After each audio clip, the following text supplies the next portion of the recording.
Hello. Is everybody having a case of the Mondays? I know I am. This is Garfield that hates Mondays, right? He likes lasagna, hates Mondays. I forget the Garfield lore. Um, Welcome to Send Codes, um, where we check out up and coming titles of all sorts. So I'm going to check out something called Cleaning Up here. But first, um, all this stuff that happens is your fault. Your kind support of the Patreon over at patreon.com/lettingreadyrun, and I don't know where the button is to display that. So just pretend that there's something here that says the address. And I believe stored at loadingreadyrun.com is also a place you can make Beach happy, personally. And somebody was kind enough to post my links to my Patreon, where I would be delighted if you would consider checking it out, because I've just posted a new comic. If you didn't know, I'm an illustrator when I'm not here, and I'm working on space comics. So go check that out. Maybe join my Discord. And we have a Discord for Loading Ready Run as well. Let's see. Doink. Okay. You know what this instantly gives me vibes for? Is an old arcade game called Tumble Pop, where you had like a vacuum backpack and you would like suck up monsters and stuff. But let's see. Oh, the controller has fallen asleep. Awake from your slumber. Your Audi takes showers. I'm sorry, what? Today I decided I'll make something of myself. I will become clean? A cleaning gig worker.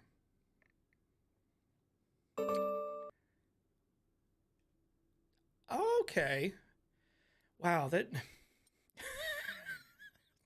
there's something a little bit meta about playing a game about the gig economy, but I guess that's where we're at. This is like meta and shitification.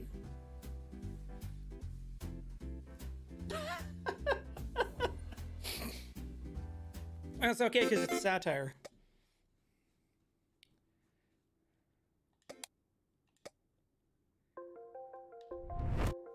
Hello? Hey, Spongy. Did you eat British beef in the was it the 2000s? Looks like you're trying to clean.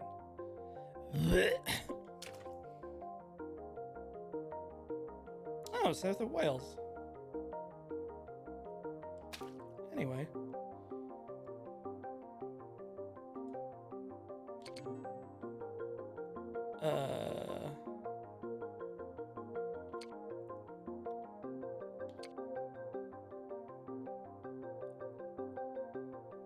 I don't know. Let's try simple.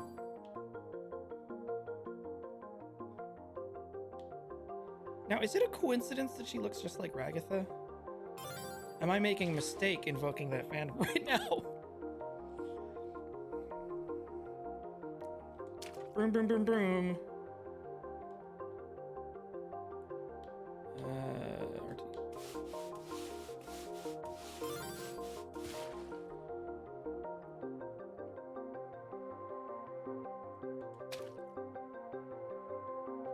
It's time to take out the trash.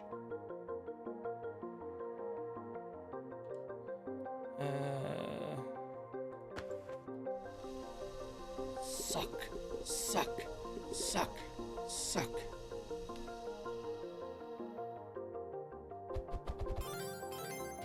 Huzzah! Marvelous. Sure, why not? Oh, 20,000 gigawatts.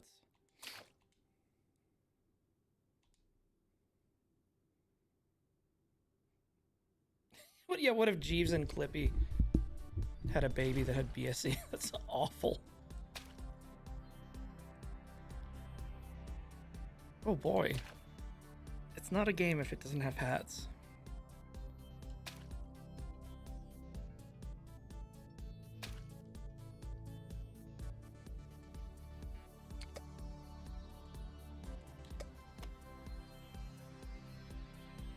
Do I have... Okay, no, I don't have any.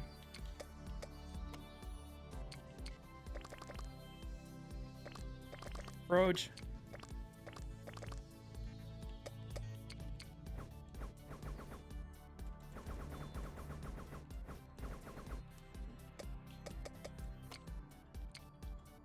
Oh.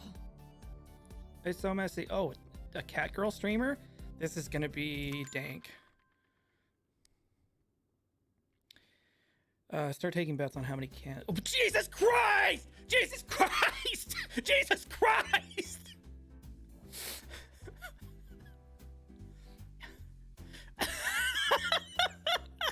Where's the lie, though? Oh.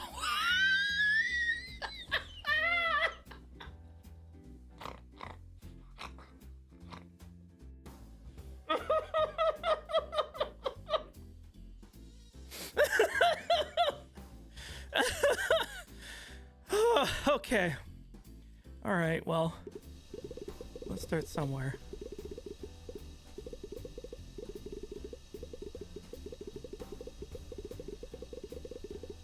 I don't actually know how much stuff this thing can accept. That is really thick.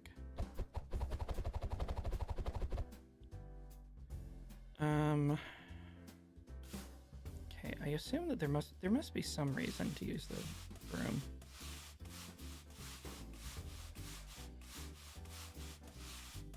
Maybe it's not necessary yet. Yeah, where's Kerfer? Kerfer would never help you clean up this kind of stuff.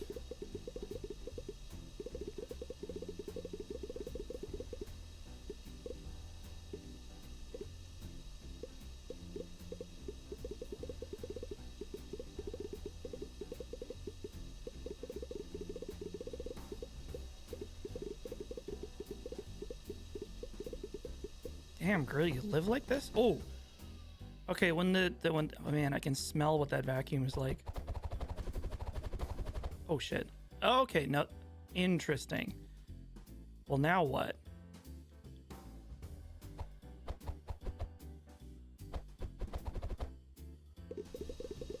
Wait, did I miss some of it?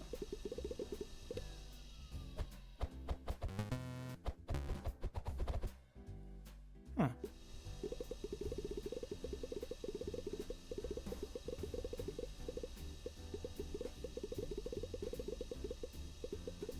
This is like a really weird coincidence, but I found a shop vac.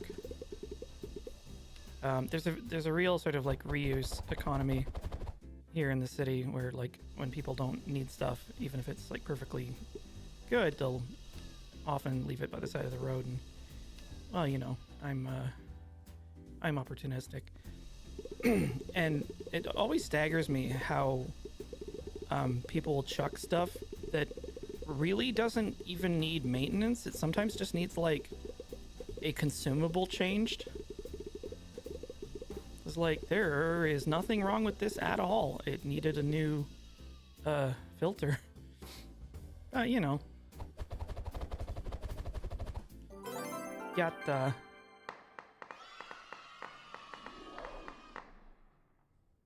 I'm going to be sick.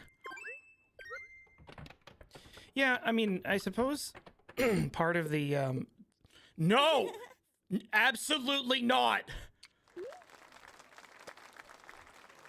I did not expect that. Yeah, I think part of the right to repair is going to have to include Hello. repair literacy. Oh, it's a ghost. Boston.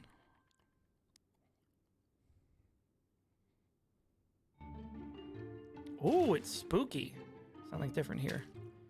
Yes. Ew, grime. Extra tough dirt. Ah, I see. Espez.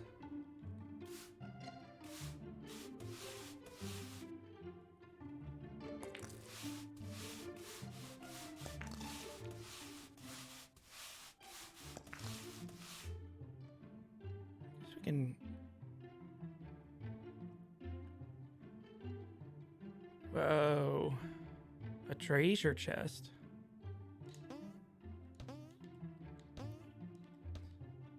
A nice little farty jump.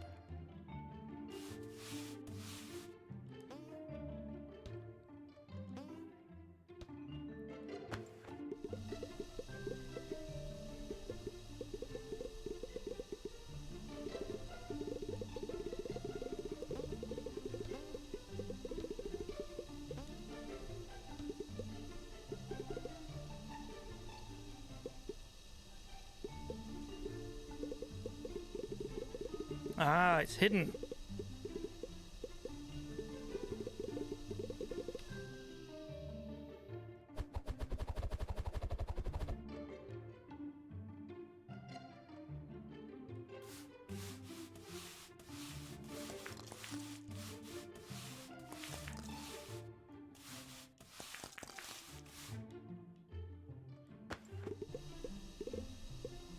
See, my hobby, at least one of them, is restoring old tools.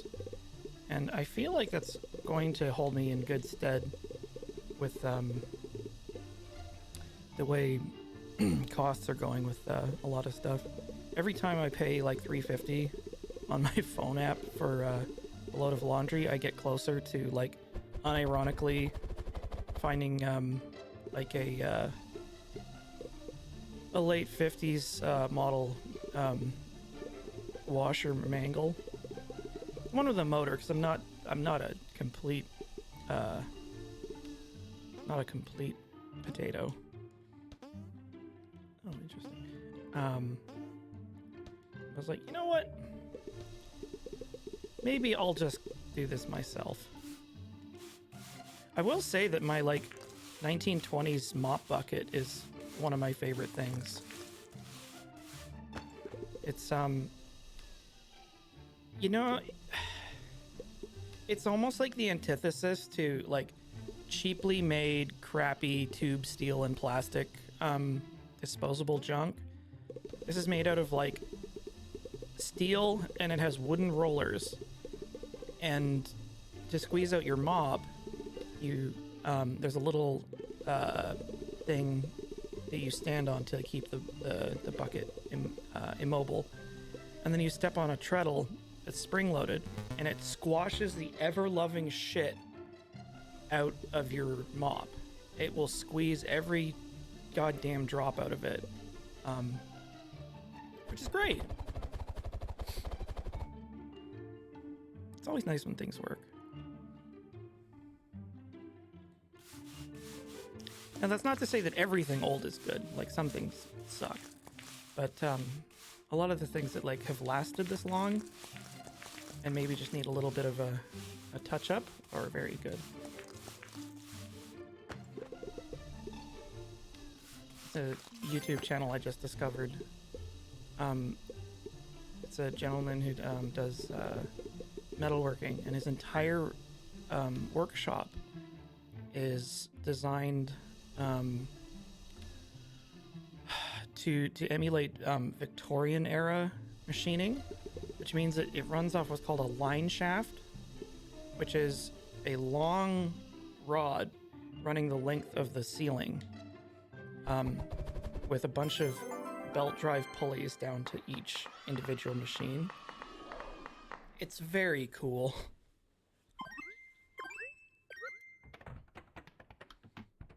Are we gonna get a ghost uwu? Oh, naughty! I did not expect anthropomorphized dwellings.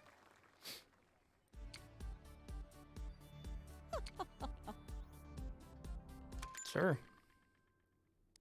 Yeah, I mean, there's perks and pitfalls, of course. Oh, a little bit of patience. You see the shiny... Okay, I see.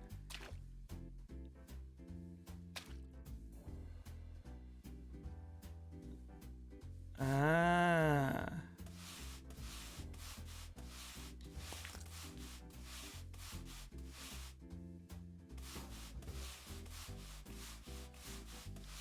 But yeah, it's like a lot of older machines are very powerful and built to last.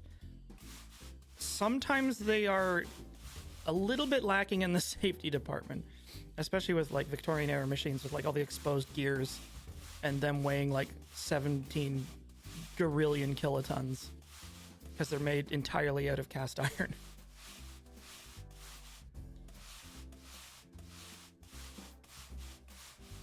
But sometimes the perks are that it like won't break on you. And if it does break, you can fix it. And if you can't fix it, you can cannibalize it for parts. I remember my brother used to work at a print shop, and they had this turn of the century paper guillotine, which was the scariest thing imaginable. So here's a perfect example of how modern versions are probably actually better, because like a modern paper guillotine is an enormous hydraulic machine that's able to cut sometimes I think like hundreds of sheets of paper all at the same time. And its safety features are you place the paper in and you need to press 2 buttons on opposite sides and stand on a foot pedal. So you would have to try extremely hard to put part of yourself into the machine. The turn of the century paper guillotine had a spinning flywheel, and you would just hit a release lever, and this like 3-foot razor blade would go. It's like, yeek.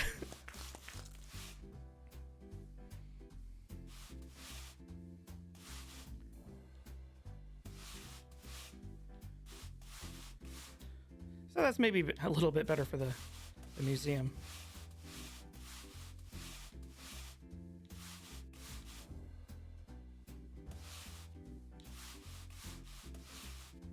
You know, I might try this twin stick thing.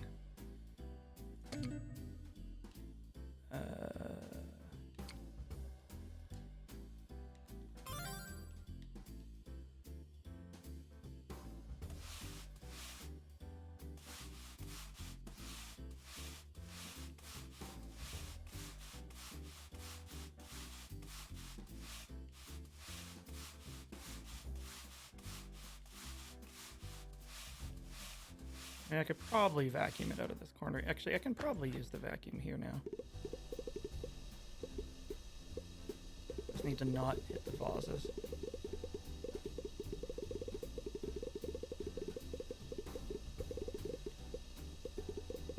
Oh, gee.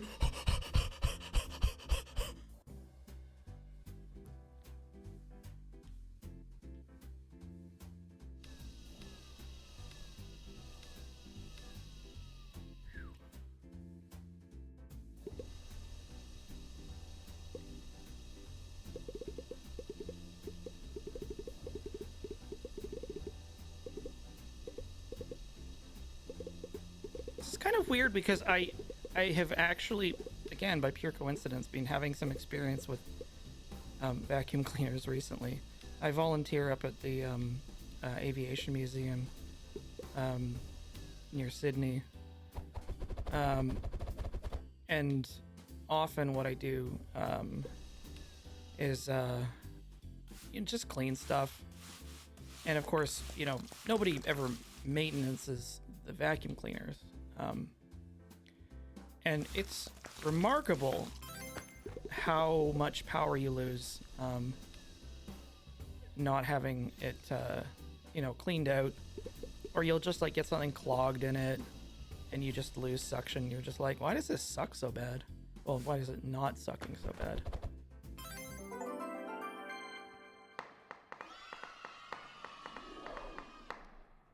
But yeah, a lot of the times you just have to clean your tool or maybe get a simple replacement part. Oh, it's so old. Pervy old museum, I guess. Time for street. I do kind of dig the satire.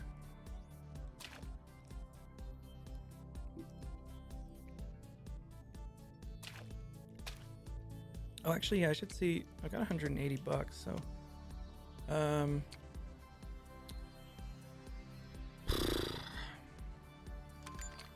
let's upgrade symmetrically. Hello, Mayor. Let's clean up the street. Wait, how come I have a gun? What's this stinky? Avoid the cars. Okay, where are the cans?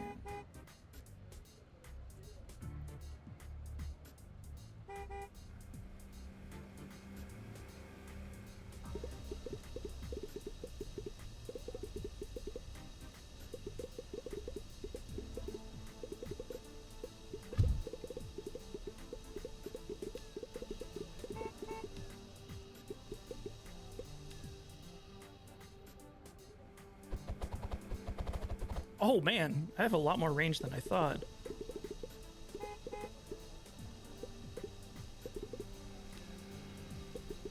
You remember the time RoboCop shot that guy in the dick?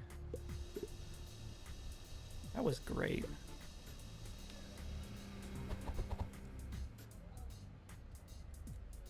I feel like these cardboard boxes might actually just be like not.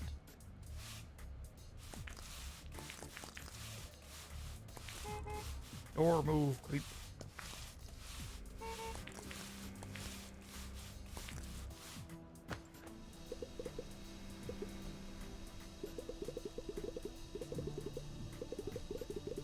Now, does this dumpster count? It does not. Yeah, the parody scene by Fatal Farm was part of a collaborative project called our RoboCop sequel. Because you remember when that like god awful 2014 remake came out? A bunch of people in the fandom and community, I guess, decided it's like, you know what? If anybody's gonna ruin RoboCop, it should be us. So like a whole bunch of YouTube creators got together and painstakingly recreated scene for scene the whole of RoboCop, and it's really something because it's like stop motion animated and live action and wildly varying in quality.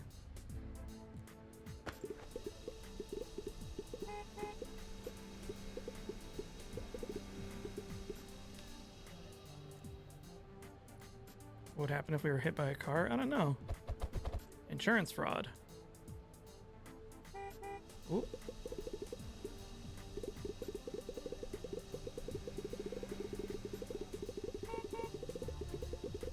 I do also find it wild that like an extraordinarily R-rated movie became such a hit with kids.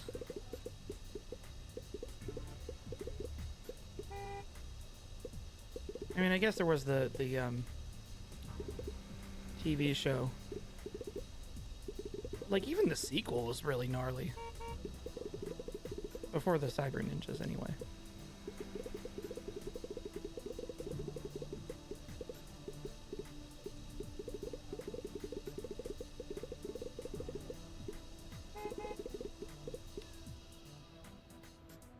Yeah, I guess the 80s were kind of wild. Whoops. Okay, so I had my mind absolutely blown in half the other day. And strictly speaking, I probably should have known this. But maybe I just hadn't put two and two together. But Ronald Reagan in the 80s, changed policy so that you were allowed to advertise to children, which is where you got this shitload of like TV shows to sell toys for. So that's where like all of it came from. You know, it's just like Thundercats, Transformers, Ninja Turtles. All of that was just like, hey, we're allowed to sell to kids now. And, you know, the irony of it being really important parts of a lot of people's childhood, but also just like, it's like entirely cynically minded. It's one of those weird things. It's like, I don't know what to make of that. And I especially don't know what to make of it being like the fault or responsibility of, well, Nancy,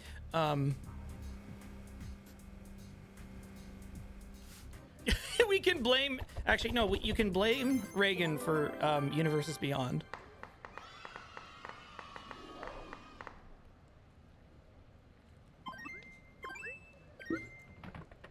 We don't need regulations.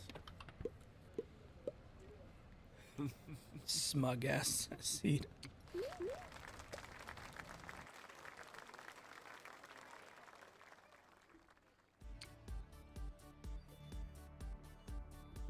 But yeah, it's really interesting how those things happen where, you know, like something will change and then it'll be an outgrowth to a thing and it'll have all kinds of far-reaching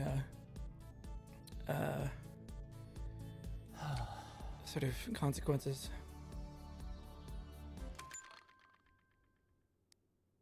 Now I'm thinking about the American Cheese Reserve. Oh, wow. Have we talked about the Cheese Reserve? I might need somebody to look up a few facts for me. It's de-ice the sidewalk and driveway. I don't think I missed that. So, I'm trying to remember what era this was. Wait, am I supposed to be taking those? I guess if it's the holidays or after.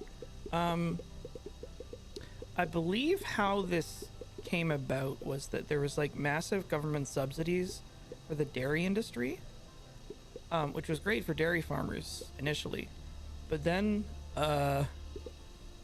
they had a massive surplus and they didn't know what the hell to do with it.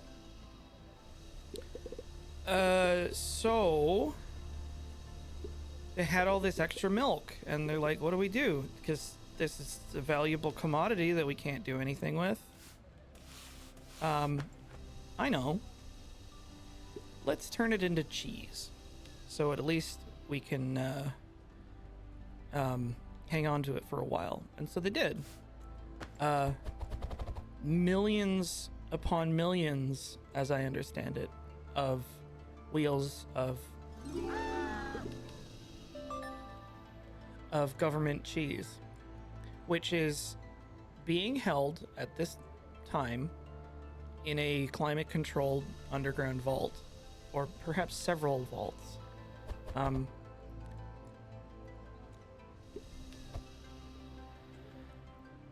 So there's a lot of it,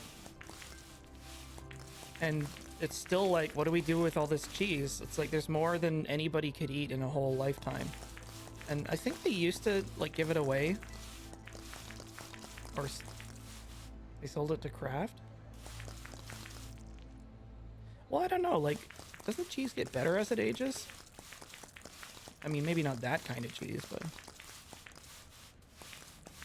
I feel like maybe there's some sort of combined solution to long-term sequestration of high-level radioactive waste and the cheese reserve. There's got to be a way to put those two together. Oh, our maple reserves. Yeah, Canada has a maple syrup reserve. I don't think it's quite as enormous, but yeah, we have like a warehouse full of white 55-gallon drums of maple syrup in case we run out.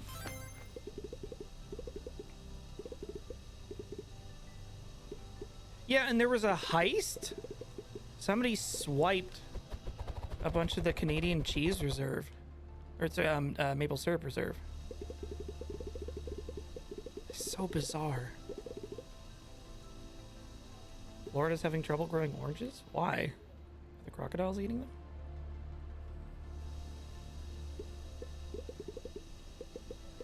Why am I tossing snow in the bin? Because I was told to.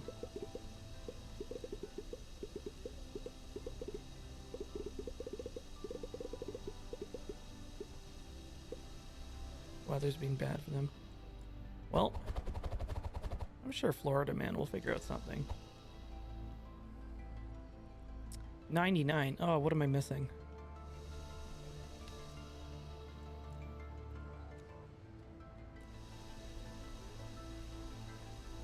Did they do a monoculture again? Classic blunder.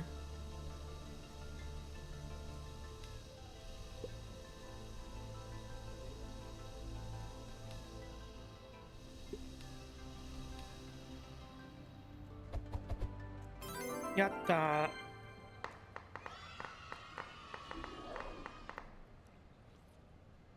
Actually, speaking of monoculture, I also heard that the reason you get allergies in the northern U.S. is because they only plant, is it female trees? I didn't realize that trees have a sex, and that they're different, and they like cancel each other out or something like that. Male tree, oh, male trees, the other way around. Maybe this is yet another thing that trans youth can save us from.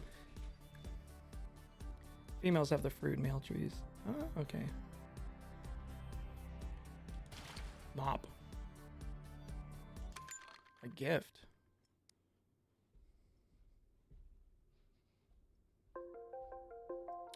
That's a myth. Oh. I mean, I heard it on the internet, so obviously it was true. I really need to be more skeptical. I mean, it's probably safe to assume everything is fake at this point. Like, you have no way to verify that I'm not fake. Mop!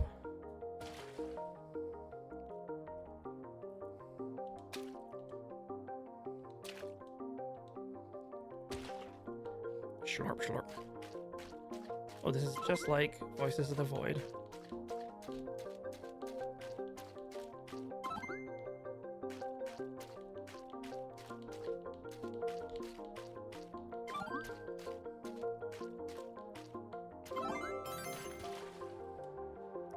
Marvelous.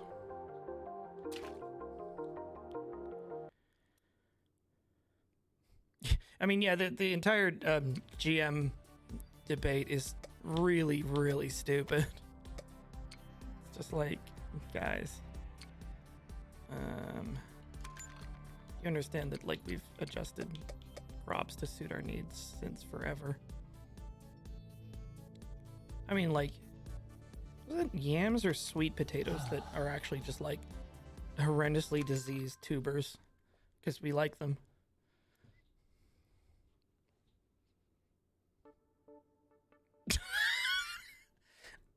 I kind of feel like they're saying something here with the distribution of trash.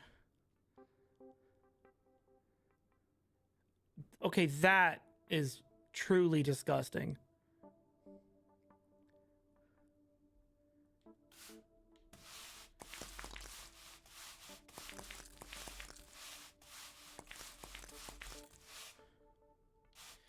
I think there's a story Cameron may have told me of this guy who, like, overheard in the next stall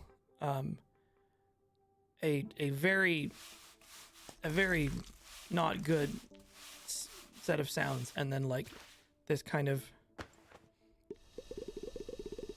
meek voice saying, "Not today." There's something to that effect. It's like, oh dear.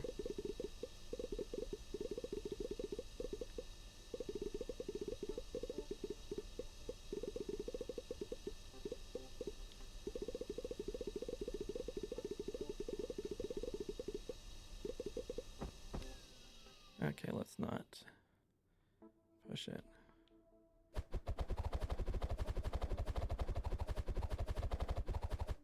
I am shocked to hear that anybody would think women's restrooms are worse than men's.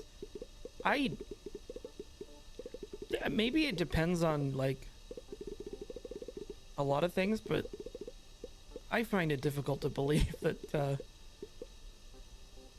men's room is not the nastiest.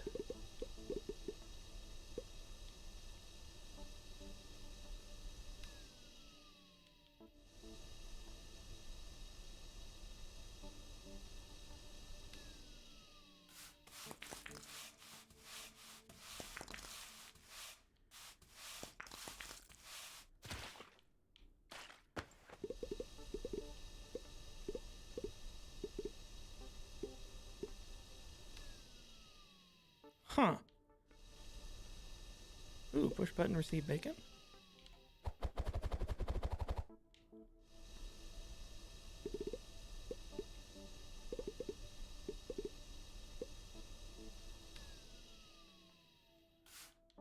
I don't remember if I've mentioned my terrible idea to end this this whole bathroom question. Not that it actually is, once and for all. I would replace all restrooms with a roughshod hole in the ground that has a crudely lettered sign that says "Feed me a wide shit," and that would make everyone of every conceivable gender equally uncomfortable to be in the toilet.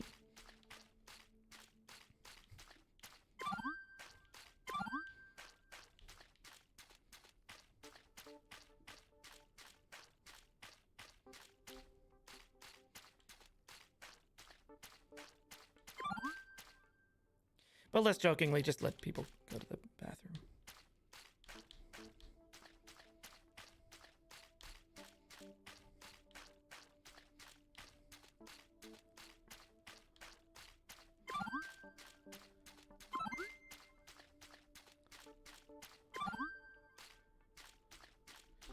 Moppy, moppy, moppy, moppy, moppy.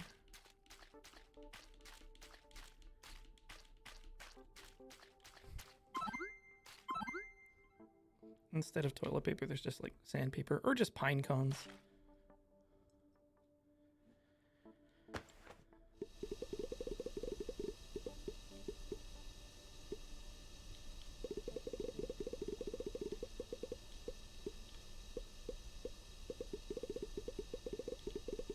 The 3 seashells.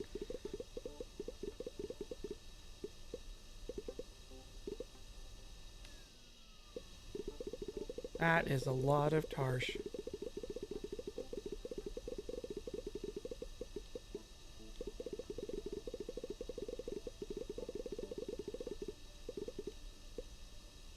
Oh yeah, I guess I should be calling this the loo with bog roll.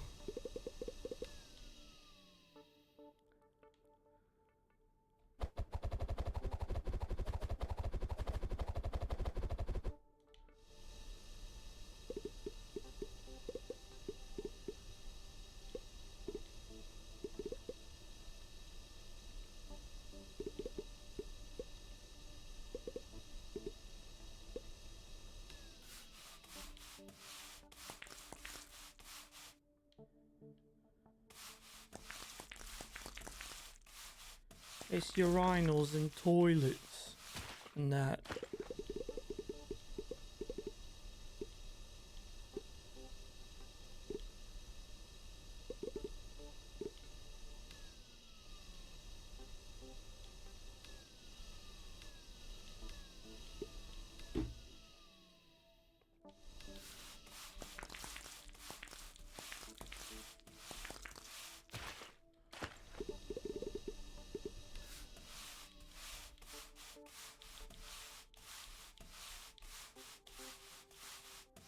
Oh no, that's a mop thing.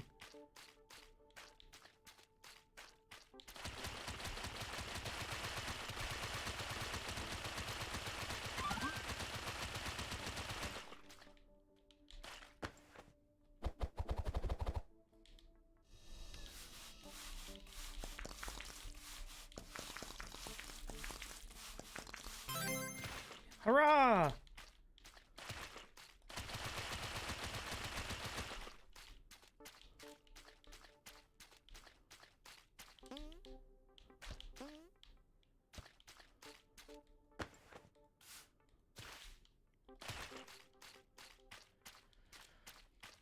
Smack that stain away.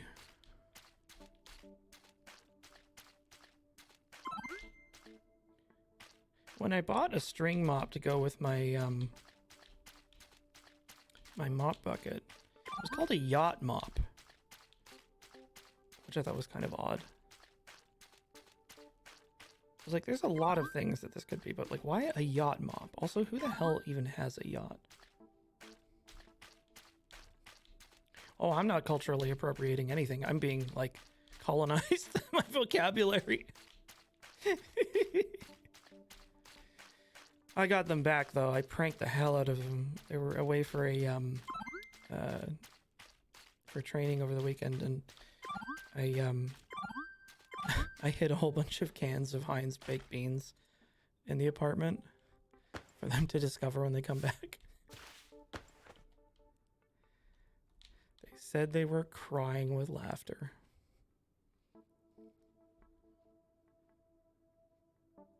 Okay, it says 100%.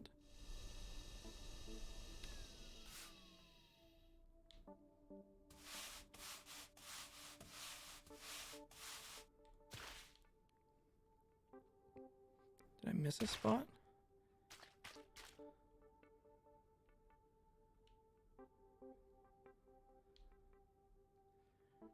Sloppy moppy. Oh, I see. There's a separate thing for everything. Where the hell? Oh, maybe I have to mop the toilets.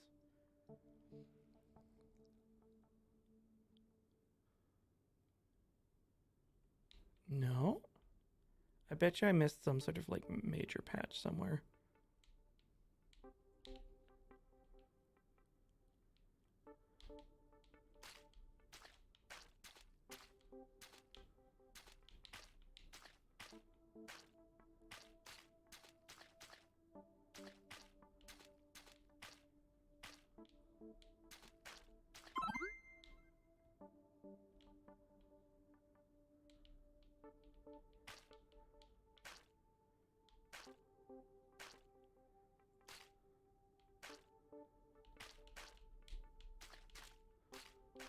Let's douse for mop stuff. I think I might invest in larger range on the mop.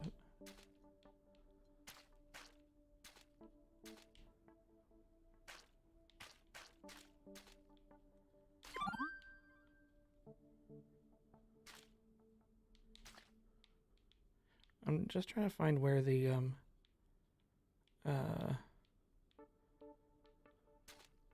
where I'm getting this sound effect.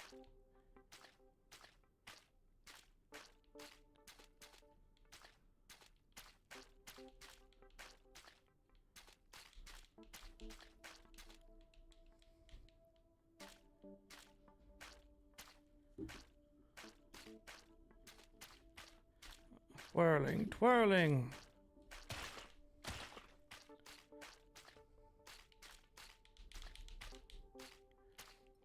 Is it weird that I kind of wish I was playing, or I want to go and play some more, Voices of the Void, aka, like, cleaning up place simulator? Being a human dirtbag simulator. Poor Dr. Kell. He leads such a hard life.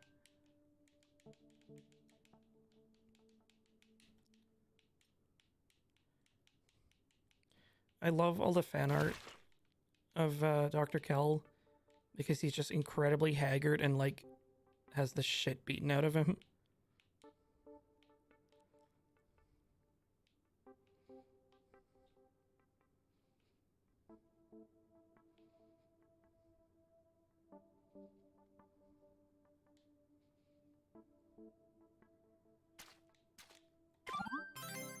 Okay.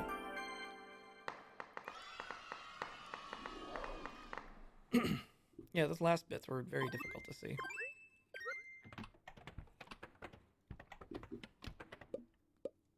Hello.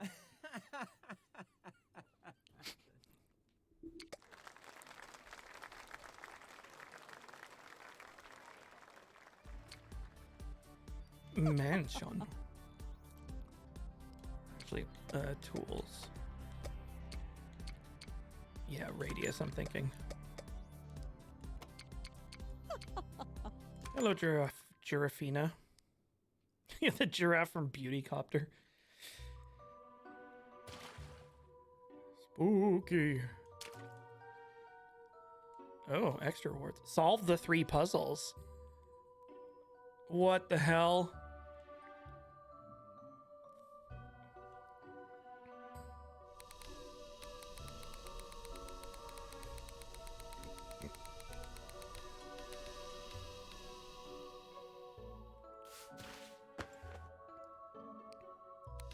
Oops. Well, let's maybe clean up first.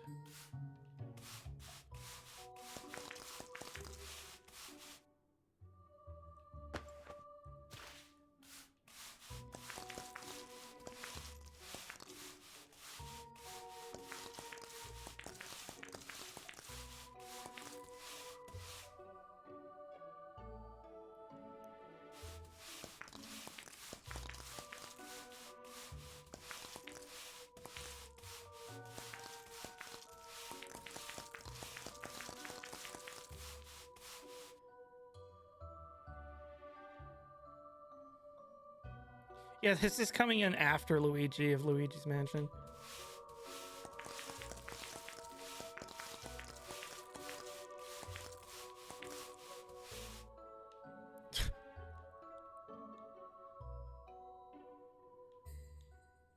Oh, I see, maybe.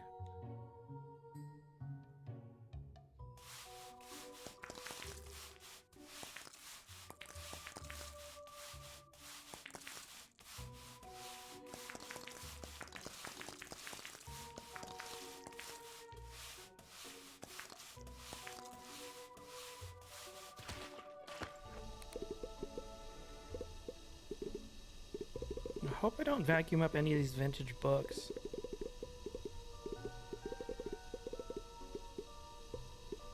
Whoa, whoa, whoa! Oh.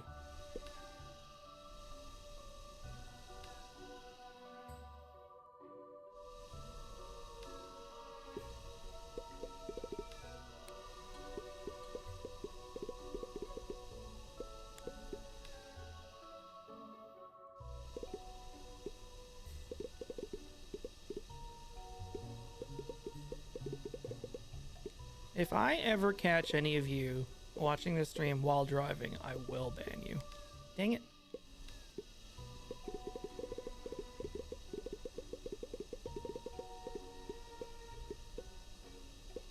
Actually, do yourself a favor. Oh, good. You weren't watching. You can do one after that. Yeah, watch, I think it's called From One Moment to the Next. Werner Herzog did a movie, well, like, I guess a sort of mini documentary about the dangers of, distracted driving. And it is harrowing. I think everybody... Dang it! Everybody needs to watch it.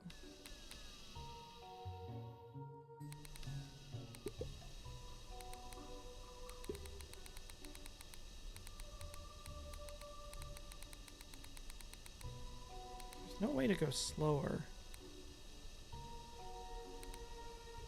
Dang it.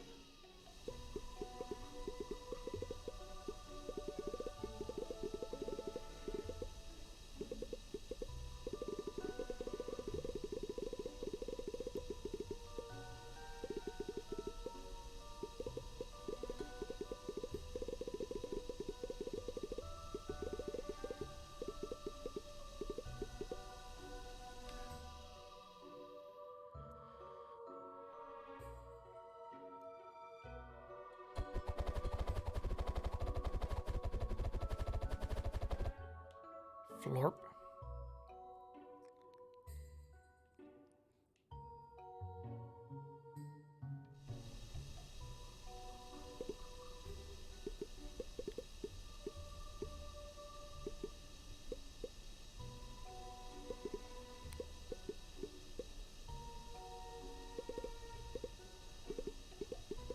I'm doing the hoovering.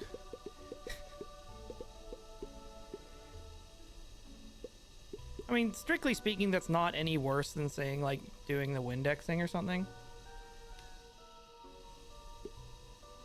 I guess I could try.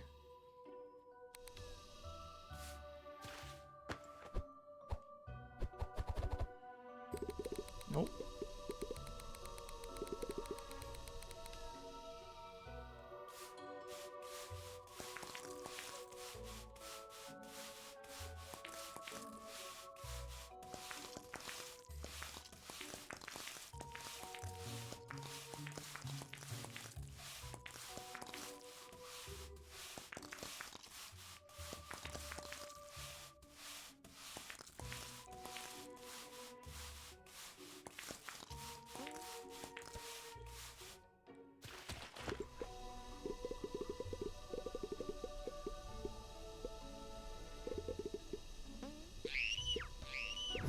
Oh, nice.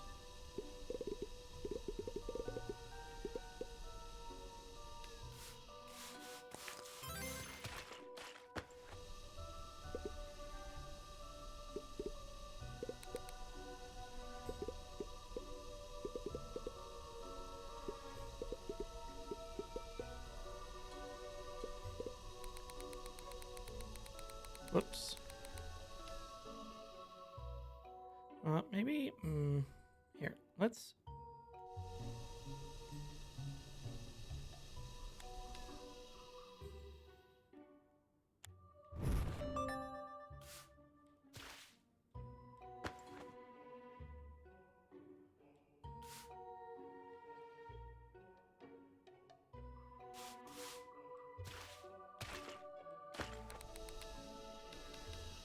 Oh, lit a candle.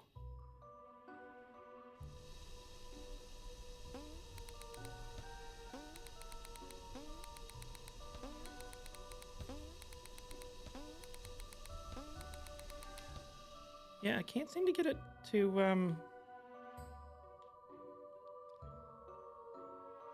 If only there was a way to move them more slowly. This one does not seem to move. I suspect that I'm... Number of 12s. 1, 2, 3, 4, 5, 6, 7.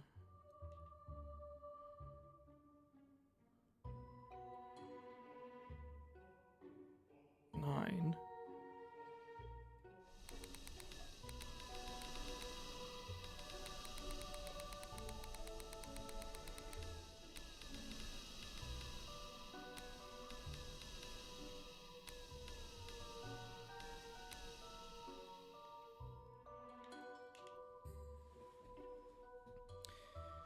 I don't know that we're going to be able to get that this time, but... Alright, let's see how radius helps us.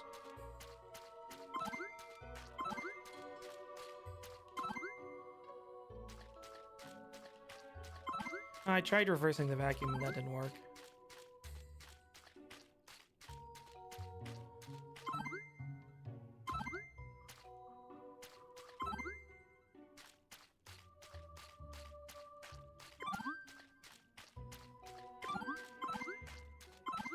I guess I could try the other clock.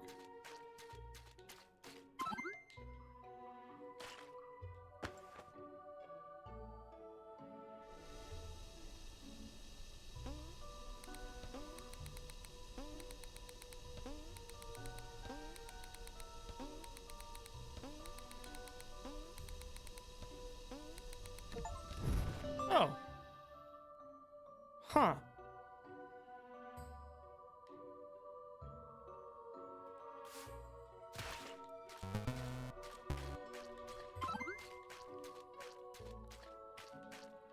Is that 2 of 3, or did I get all of them?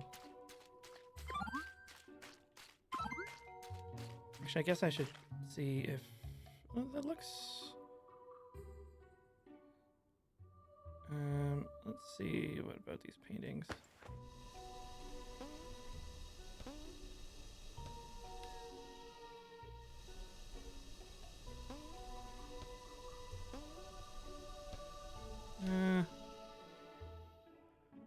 mean, those might just be for decoration.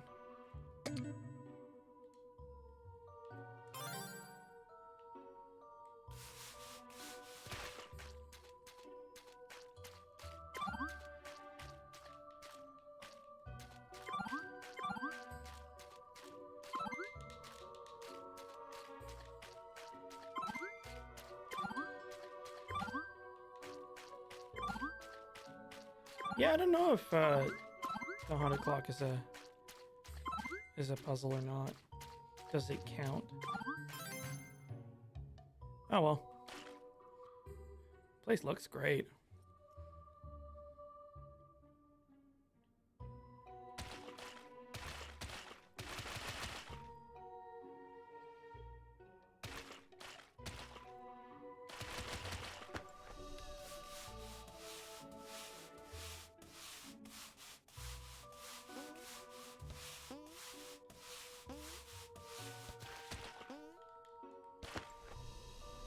Wait, I'm only at 84% objects vacuumed? Oh, right, I have to expel the trash. Derp.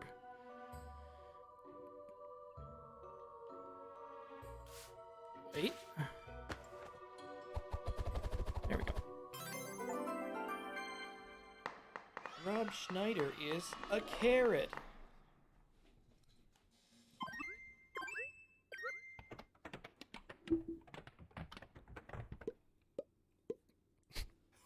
Oh, yeah.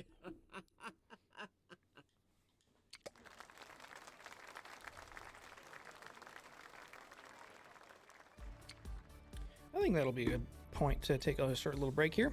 Go suck your fluids. Don't go away now.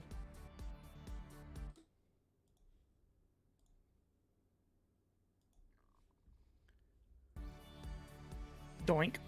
Oh, hot mic. Oh, oh, oh. Oh no, it's Streamer Chan again.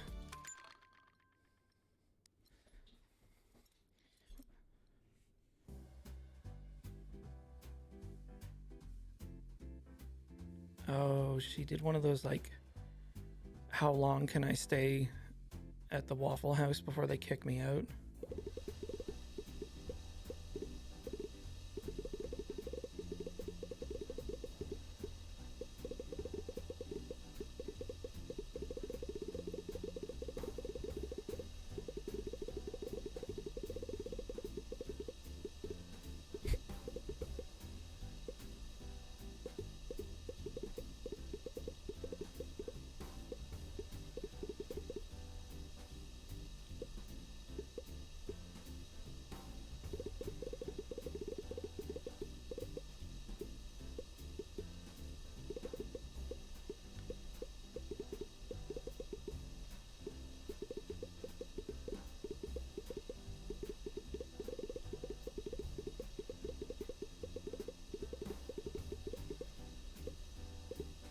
Several people forgot their Borgar. Actually, maybe this was a Gordon Ramsay's Kitchen Nightmares.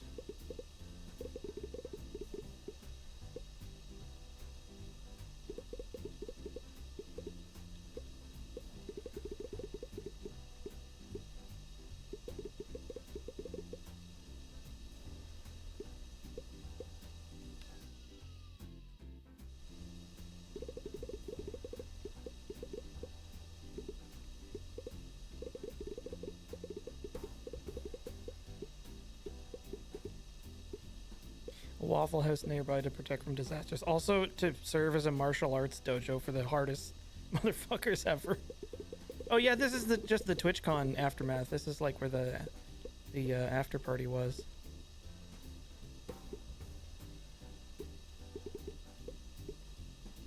Well, the igneous rock ended up in the ground because of volcanic activity.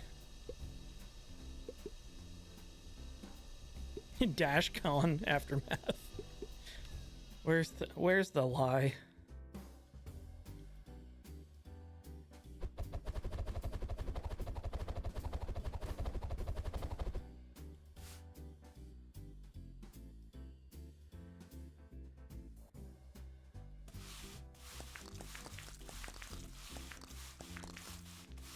I mean, I could believe that DashCon 2 is better organized, but it's almost like missing the point.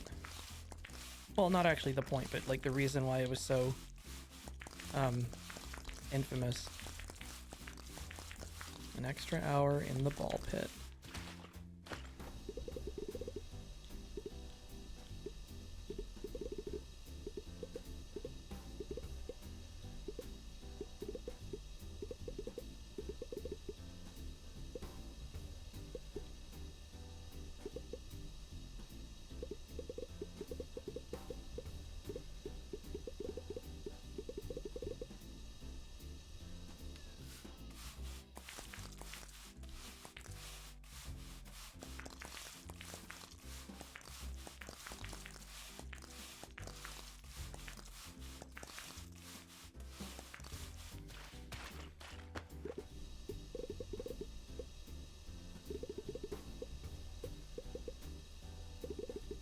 There was definitely a DashCon 2.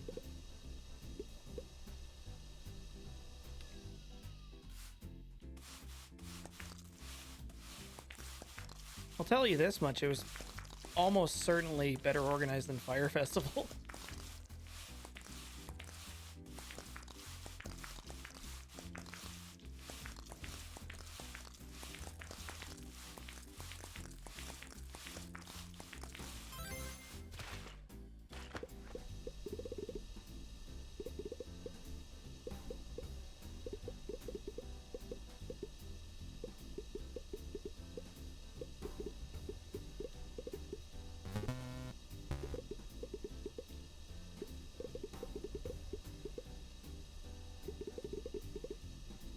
We need to have like a Fire Festival too that we get all the rich people to go to, and then we just burn the island down.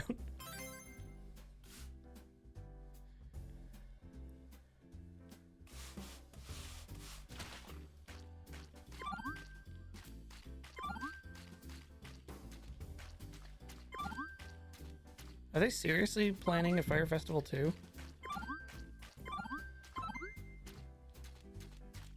That's astounding.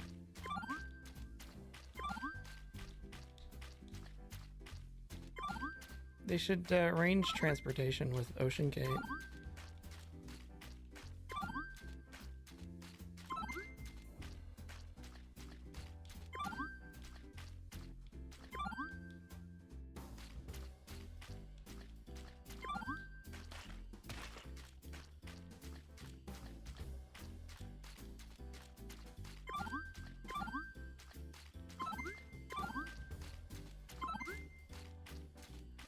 Spin.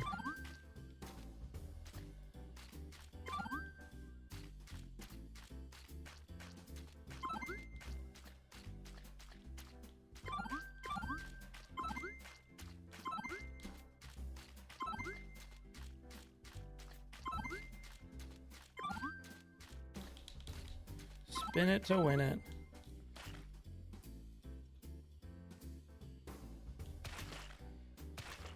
You know what might be interesting is like one of these cleaning simulators, but you play characters from famous IPs to see how their abilities would help you clean up. You know, you could have Samus Aran and Mario and maybe like Ice Climbers, that kind of thing. I mean, like, obviously Luigi wins in that if we're talking about Nintendo IP.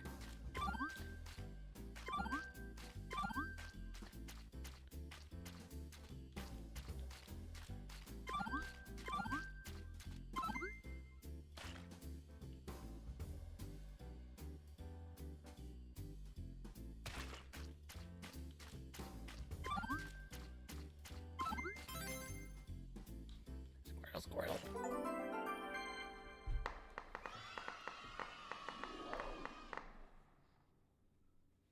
Super Smash Sunshine. Oh, yeah.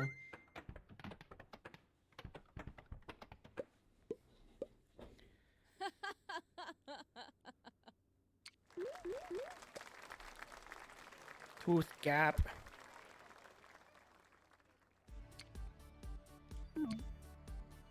Hello. Beep boop.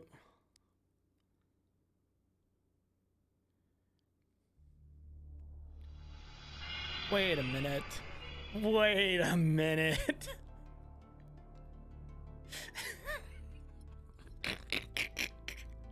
I see what you did there.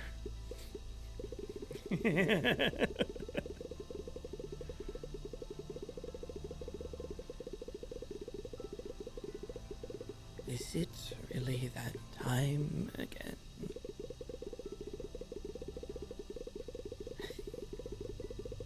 They're waiting for you, Gordon, in the janitor's closet. Gordon doesn't need to know that. How do I break these up? Oh, man! I hope there's ammo inside. Boop.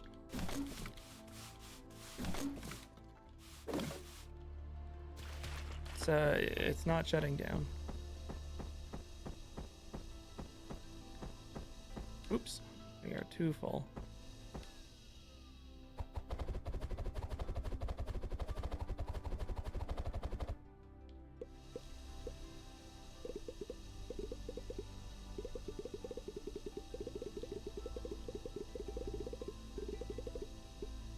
I feel like I'm probably overdue for a replay of original Half-Life, and there's like, I saw some super gnarly, one of those like brutal style mods for it, and it looked pretty good.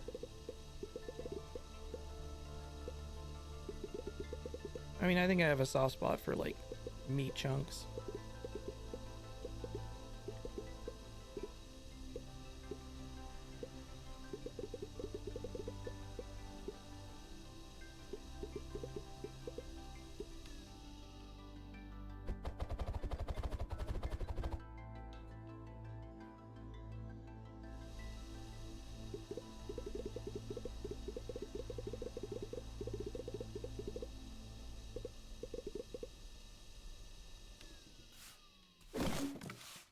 Gosh darn it.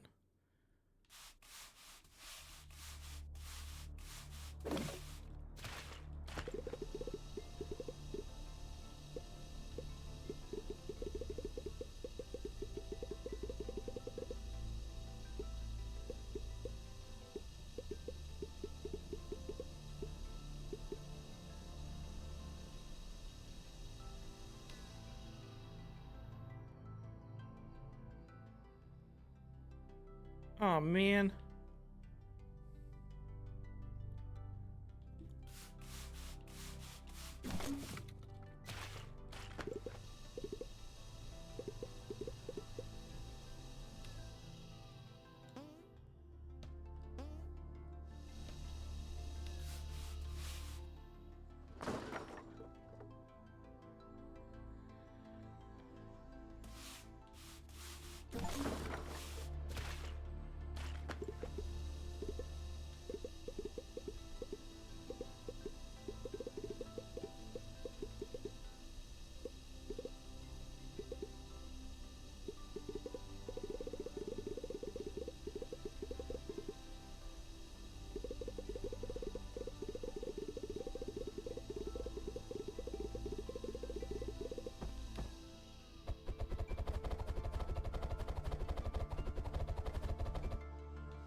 I don't know why I'm trying to brush that.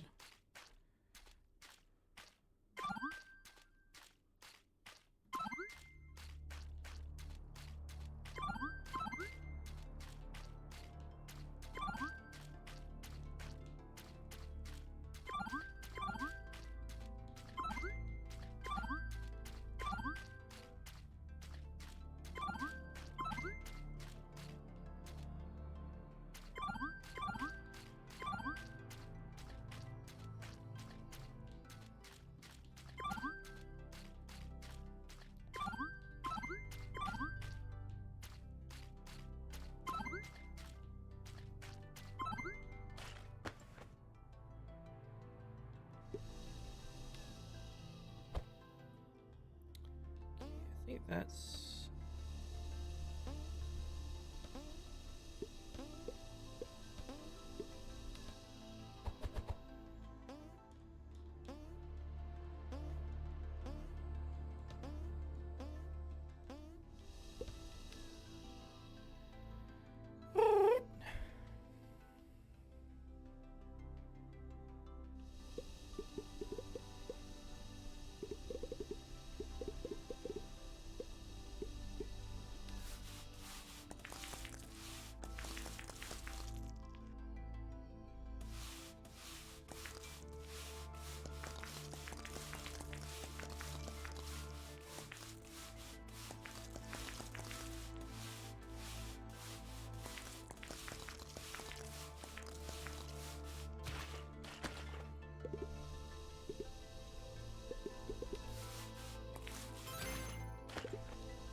I definitely think that the floor mopping mechanic could be improved a bit. The rest is pretty good.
To clean Dr. Breen's office.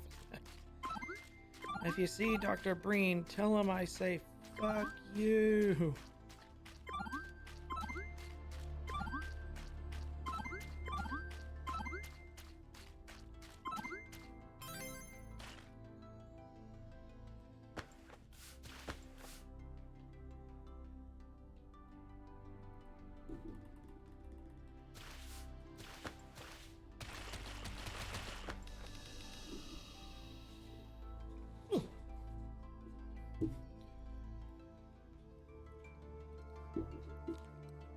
Is City 17 even on the same continent as Black Mesa? I don't think so. Oh, for heaven's sake.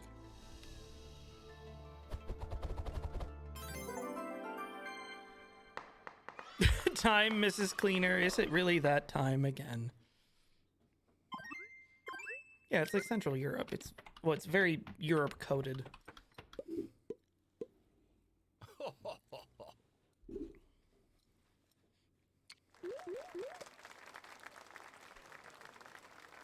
It's like generic Eastern Bloc or something. Gorst.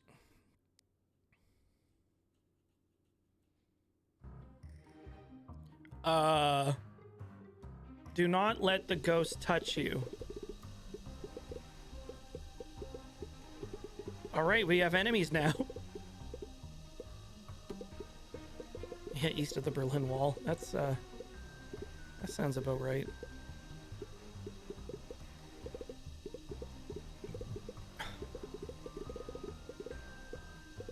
Don't get pinched by the Stasi.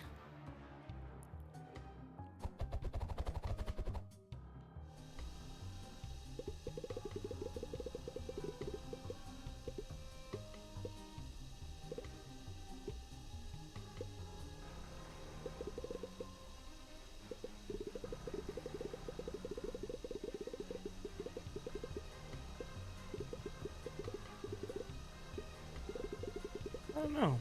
Let's find out.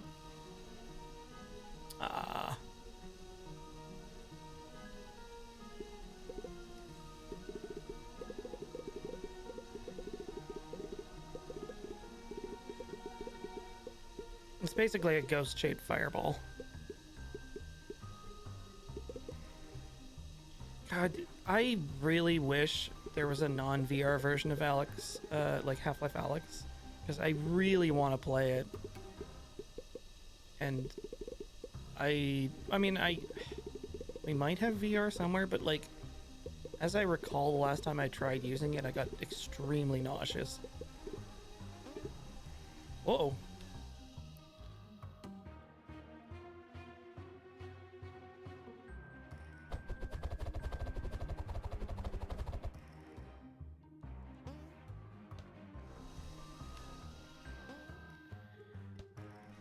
I mean, okay, so I sort of see the kind of cutesy appeal of trying to figure out where a fictional location actually is, but I do sometimes wonder how much that speaks to like a kind of fundamental lack of understanding about how fiction works. You know, it's like these breathless YouTube theories videos where it's just like, what did this character whisper in the other character's ear that we couldn't hear? Like, what was the actual thing they said? It's like,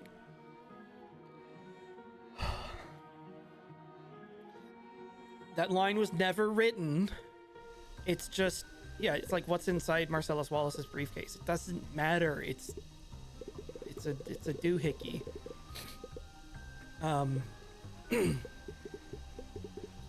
I don't know, I think it's one of those things that sort of winds me up a little bit as a storyteller, because you know, certain readers or ingesters of content, I suppose, have this almost pathological need to have everything explained.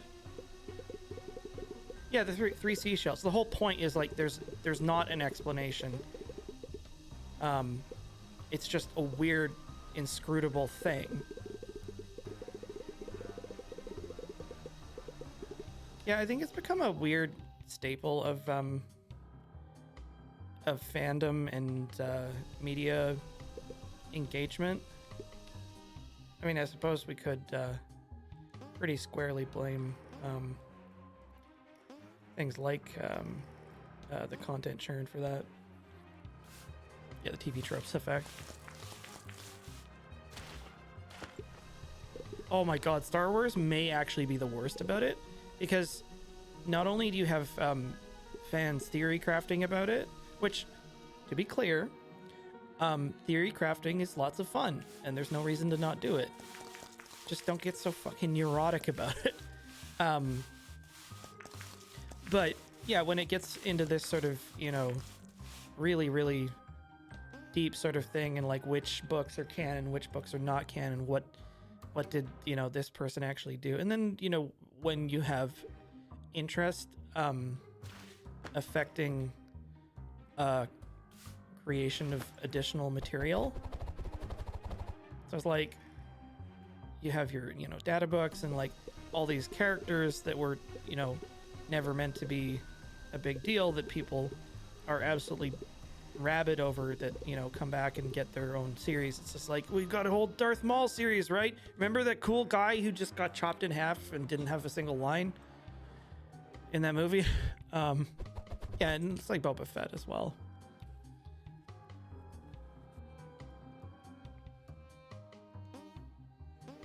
But yeah, I don't know. I suppose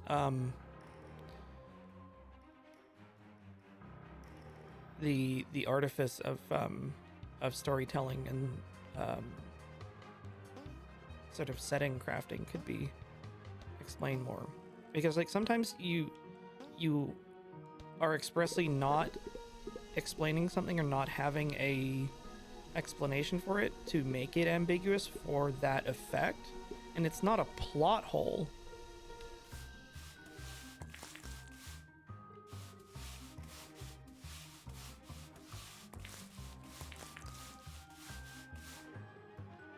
That's what you were trying to do with the thing. Yeah, I suppose like CinemaSins is also to blame for this kind of thing. Like, can you believe these like boneheaded mistakes they made?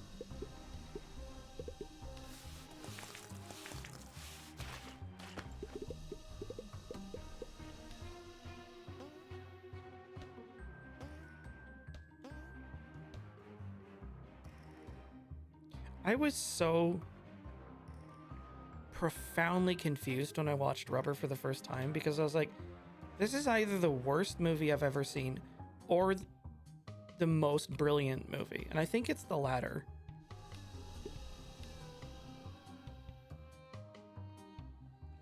I mean, I suppose I can do my part to enhance media literacy rather than,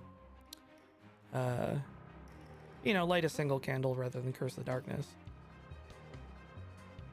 Yeah, if you haven't seen Rubber, you should. And you should probably go into it knowing as little as possible. It's a movie about a psychic tire. That is all the information you will get and all the information you will need. Also, be forewarned, it's very, very violent.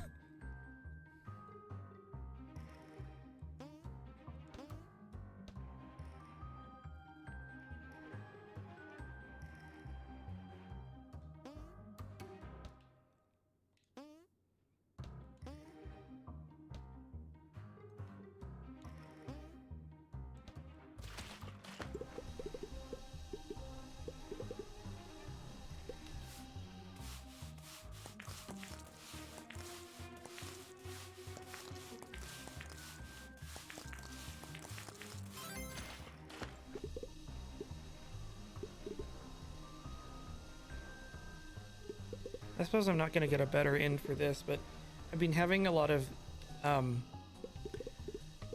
conflicted feelings about pop culture and fandom and that sort of thing, because like I don't want to be like grumpy old man yells at cloud, but there's definitely a lot of stuff about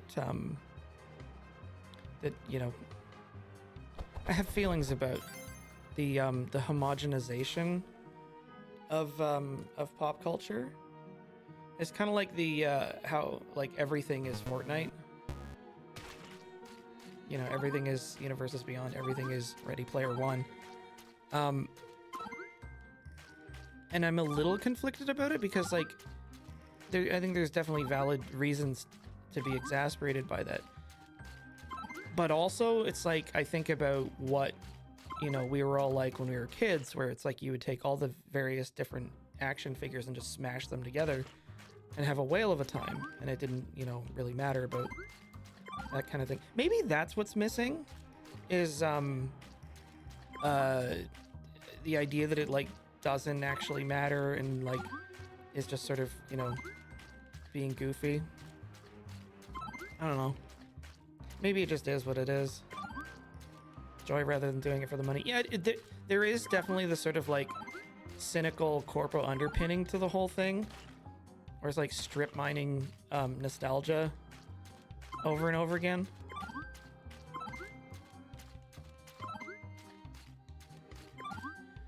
The kids yearn for the mines.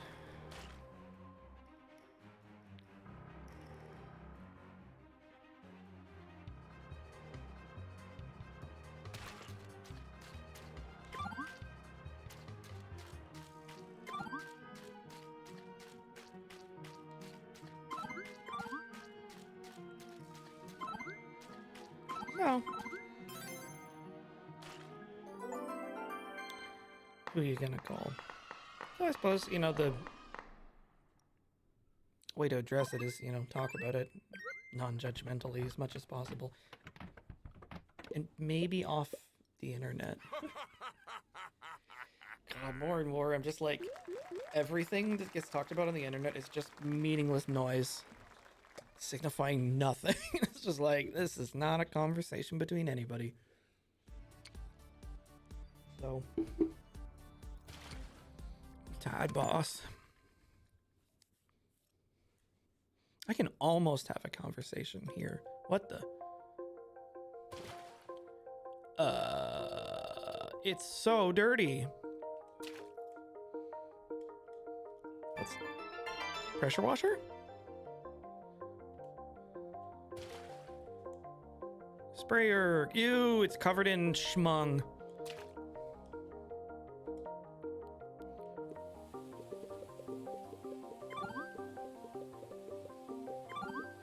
Let me spray Yeah, it's you know, just wash the bookshelf with the books on it.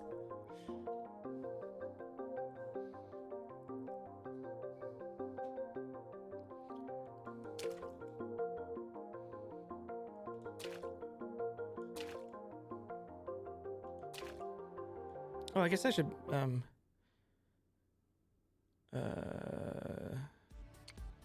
let's upgrade the vacuum. 100. I feel like the vacuum is definitely going to be the one to also mop strength or radius. Fuck it. There we go. Hello, Roboto. Yeah, Schmutz and Schmung, yeah. Disgusting! I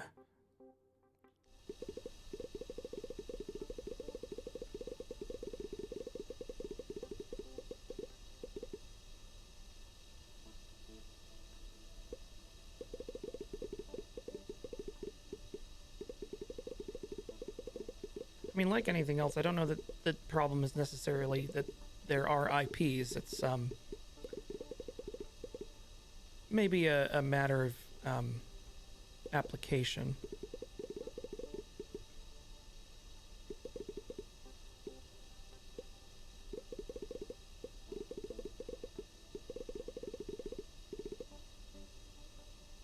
As the, you know, the dose makes the poison. Maybe that's not the right metaphor.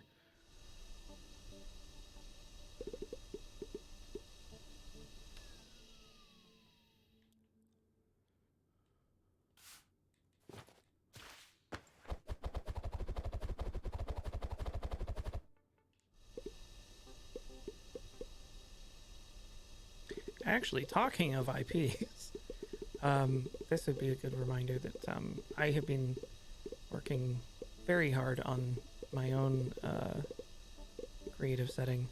And I have a new... I sort of branched out my comic. Did I have my Blue Sky link there? We need to update that to add my Blue Sky. I don't know how to change that because that's where I'm most active these days. Yeah, bluesky.com/ or bluesky.alexstacy or something.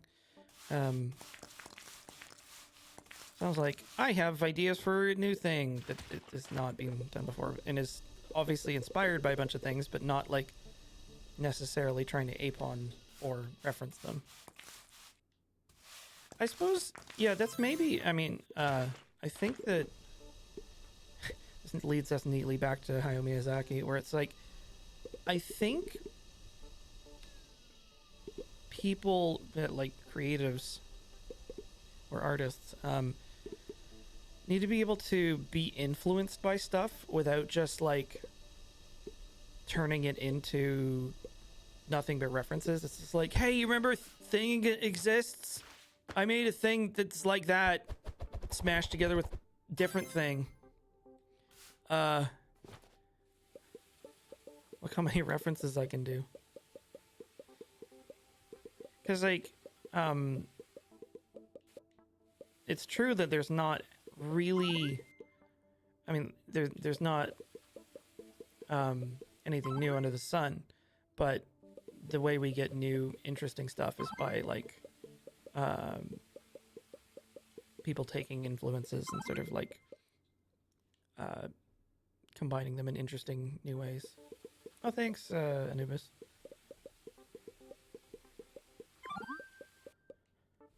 But yes, my new comic is called Junkyard Dolls, and it is about really stupid android girls on a trash toroid in space.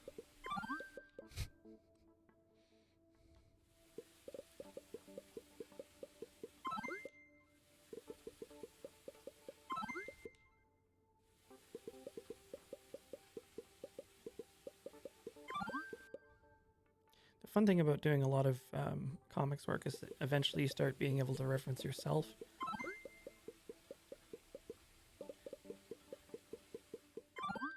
A dirty chair in the back. This is the one that somebody beefed in. Nasty.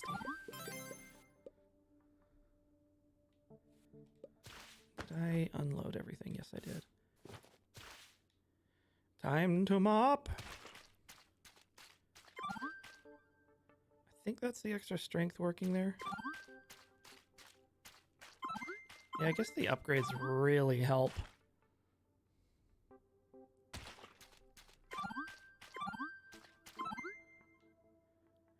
I think of other stuff that I've seen recently that's very good. I mean, I'm still reading Kill 6 Billion Demons, which is, in my opinion, the best webcomic online right now. Yeah, it's Junkyard Dolls is a an outgrowth of space shipping. Yeah, KSBD is. It's also like sort of into its like final arc, and holy shit, stuff's going nuts. I always take the opportunity to remind people that Serenity Rose exists. It's not like a new comic, but I'm very, very, very fond of it, and it's free.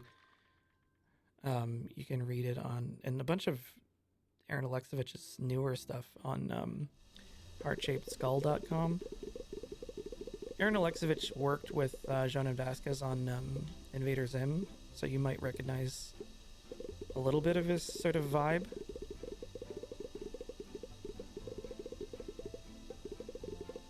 Yeah, there's 3 volumes. It's really good.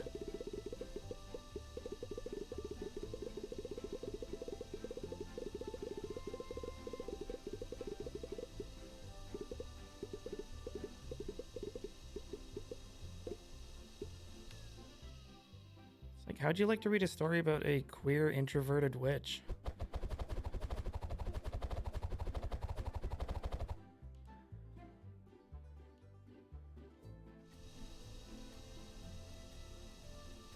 I am concerned at the infilthening of the skeleton. Heart-shaped skull, and the comic name is Serenity Rose. It's really great.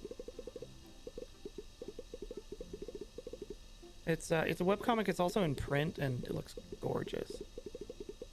There is, speaking of hoarding, there's a game that I really would like to play. I don't remember the name of it. It might just be called Hoarder, where you actually are just like decluttering a hoarder house, and it looks very interesting.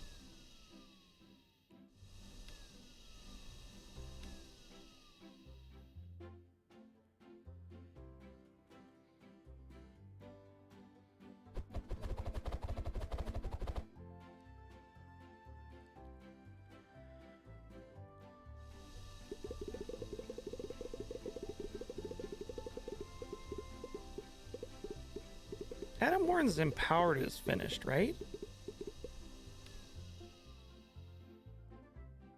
Does that mean he can rest his wrist at last?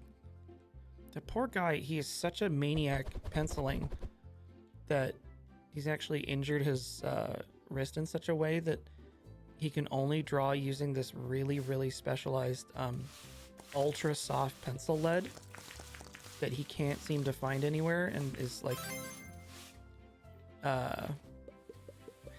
very enviously hoarding his last little supply because he can't use any other art tools.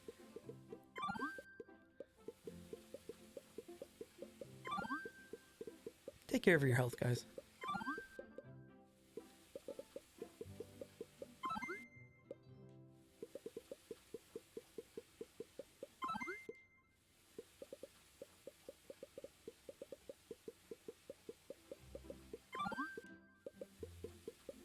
Clean them bones.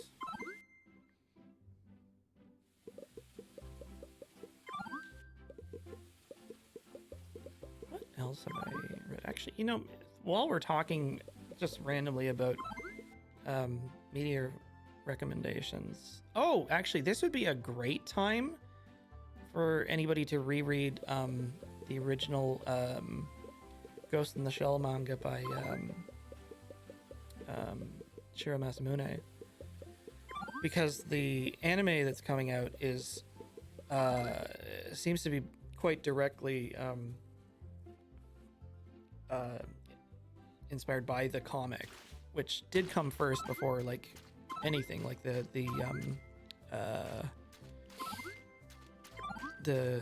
95 movie, 92, or any of the series. And it still has a very soft spot in my heart. It's also like a lot more wacky than you would think. It will probably not have that scene. You can find it in some of the other things, but I didn't tell you that. I mean, also, while you're at it, you might as well read Appleseed and Dominion Tank Police. I miss Shiro. Like, he's still working, but he's doing things that I don't talk about here. But his back catalog's still there, and it's very good. Where's the green stuff? What did I miss? It's probably like a chair or something. I'll just hose down the whole place.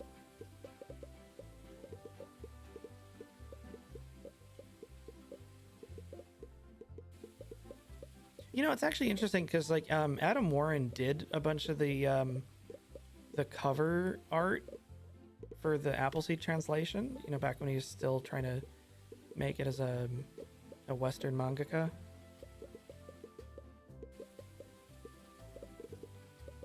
And then I think after, I don't know if it was congruent or after that, he got the Dirty Pair gig and kind of made that his thing.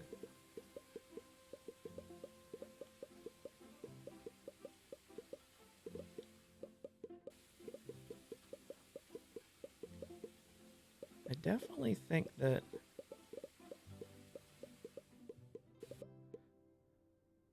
there is a small problem with the final curtains. Oh, I see it.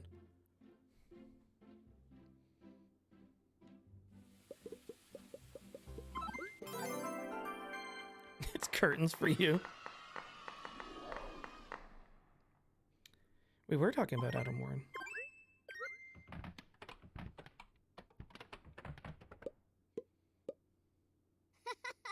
I actually think his Dirty Pair stuff has definitely had some influence on my comics.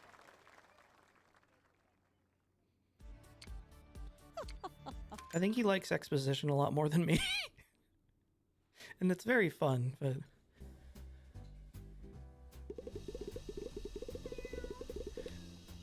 Do not spray the cat. Okay. I'm glad that I can't vacuum the cat. Hot. There's comic readers so you can read most of this stuff, although, like, you gotta be careful finding ones that aren't, like, completely full of advertisements. Does anybody else here read Grappler Baki? I don't know if I would describe it as a guilty pleasure, but God, I love that stupid manga. And the anime adaptation. So let me try to characterize my relationship with this this thing. I watched the it's a fighting anime. Well, originally manga, but you know, anime now. And I watched what was on Netflix and was really hankering for some more, and so I watched a show called Kengan Ashura, which is sort of similar in that it has, like, you know, tournament fighting stuff. And, you know, it's good trash. And I was not as into that because it wasn't stupid enough for me. And Kengan Ashura is a show where there's an American guy who has designed a martial art based on, like, rockets and bombs and stuff. Baki is really, really stupid. Like, it's stupid. And that's kind of why it's awesome.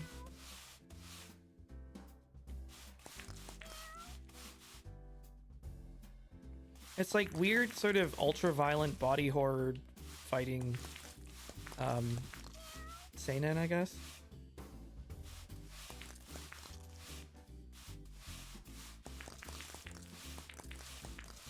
Sometimes like stuff really outdoes itself. Like I definitely thought that Baki had invented the concept of the poison hand technique, but apparently it shows up elsewhere, which is bonkers to think about. The poison hand technique is this supposed martial arts technique where you make you combine sand with a bunch of really gnarly poisons, and you punch it all day and night, and then alternate by dipping your hand into the antidote, and eventually your hand turns purple. And then when you punch people, it poisons them to death. Oh, Baki is unbelievably homoerotic, and it's probably amusing and appropriate if the mangaka doesn't see how it could be like that way.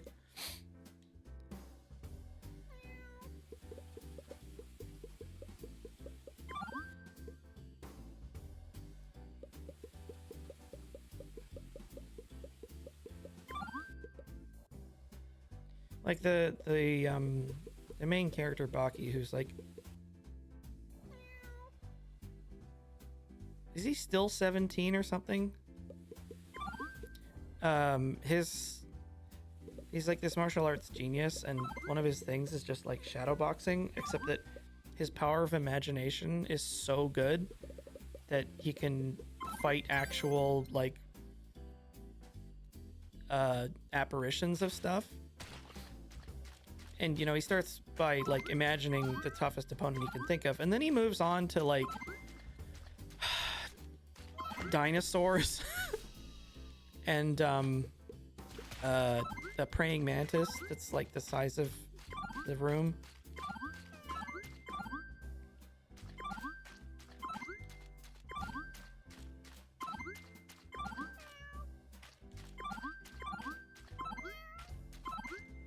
Yeah, how old is Hanayama now?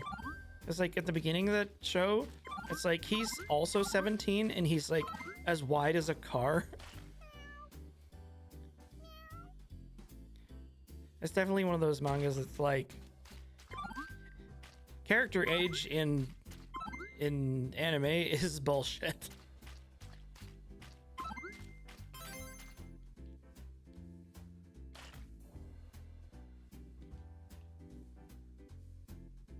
Actually, yeah, the way I explained Baki to a friend of mine was I just referenced like what was happening in the I think that's part of the Netflix adaptation right now, which is it's like, okay, so the karate guy whose technique was pretending he had more bones than he thought than he actually does, so that he can like whip his punches at supersonic speed.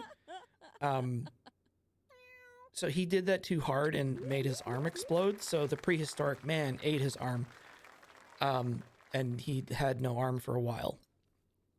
But the Chinese Kempo master, who was slain by the resurrected spirit of Musashi Miyamoto,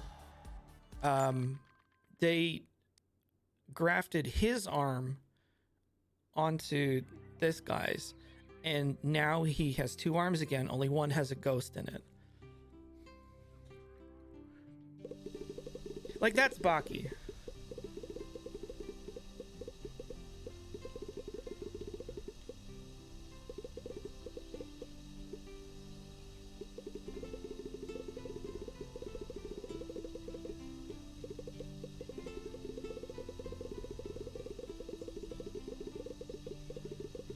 Yeah, I mean, like the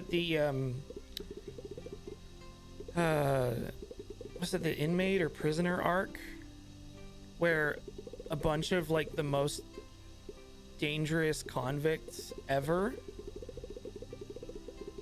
all just decide that they want to feel defeat and break out of prison at the same time, and they all have like absurd weirdo powers. Like there's a guy who can make vacuums with the palm of his hand that can like shatter bulletproof glass.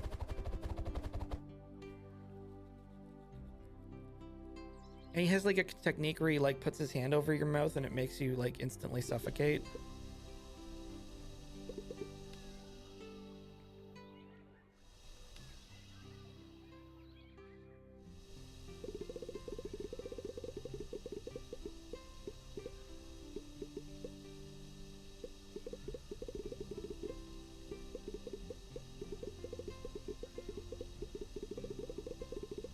Yeah, it's sort of like just barely pretending it's not magic. Like that people don't literally have like magic oh wow, that's interesting.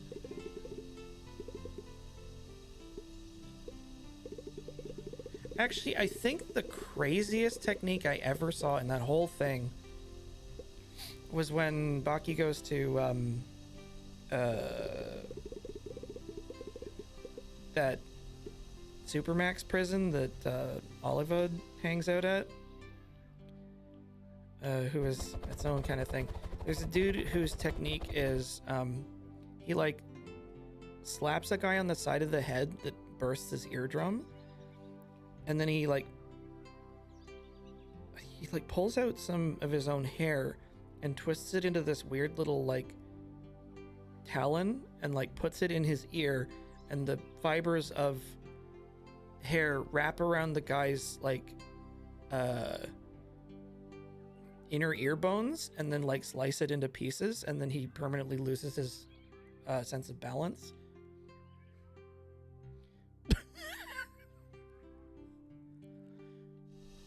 That's maybe the same arc as the piss triplets.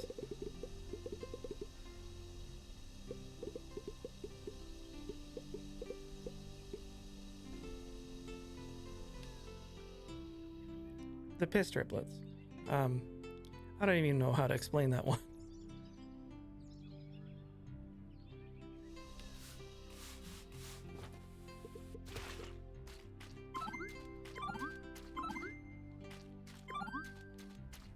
Sorry, triangle piss triplets.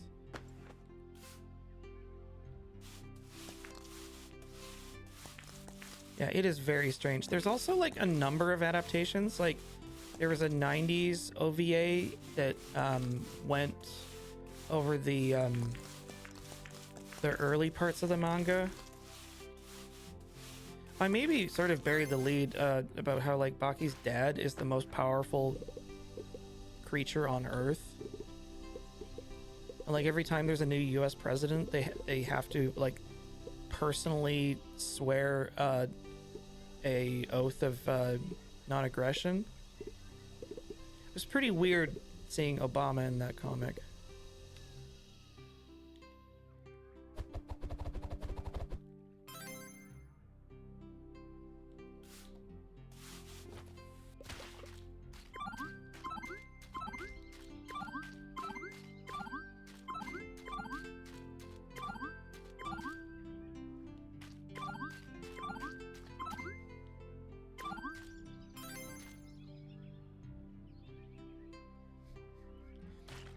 Yujiro's the reason you lost Vietnam. Was it just because he just like didn't feel like fighting the VC?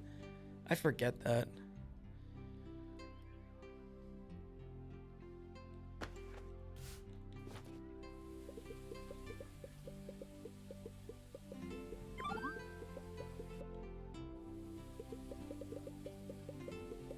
I will caution you a little bit that like there's definitely parts that are really problematic. But, you know, it's such a mess that, oh god. No, not the vampire arc in Battle Angel Alita. Oh god. Oh, I see. That, oh man. I fucking love Battle Angel Alita. Last Order is very strict. Wait, there's a new Alita anime coming? I did not hear this. I hope it's good. This would be only the second one we've gotten because there's like the 90s OVA. I did not completely hate the live action one. Like, I didn't think it was amazing, but it was like, it was okay. It's based on the sequel series, 5th or so. What am I missing? Alita's another one that has like really bonkers martial arts. Like they're pretty wild in the early volumes, but they like still remain to be, they still manage to be kind of grounded. But Last Order, they just go completely off the rails.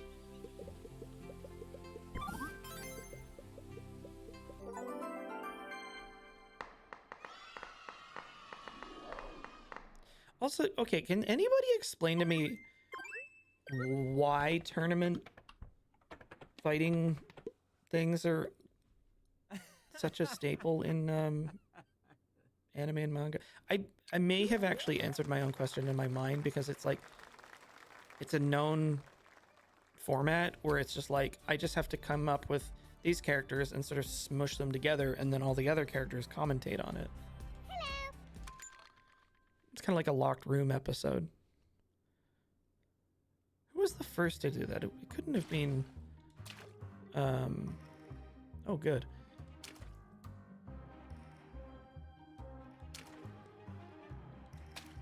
Oh. It couldn't have been Dragon Ball. There must be, like... Was there something earlier than Dragon Ball that sort of... Yu Yu Hakusho? Weirdly, I've never seen that one. Come on. Time to go home. Skip tournament arc, go straight to the beach episode? Yeah, that's real.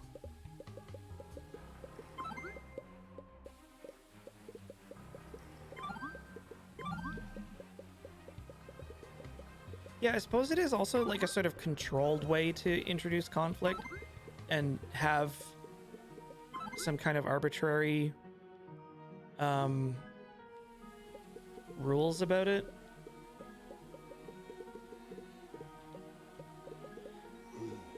I was amused in Last Order where the weird bondage, well, he's not even bondage, he's just like weird guy. Like, there's a bullet coming at him, and he's like, oh, I'll block it with my depleted uranium fingertips. And then, oh no, it turns out the bullet was made of osmium. And it was really, really expensive. And that is how he was defeated. Like, the whole thing was that, like, he has these, like, depleted uranium fingertips that, like, can... block anything or just it's oh my god. Yeah, that would be really expensive. Osmium costs a fortune.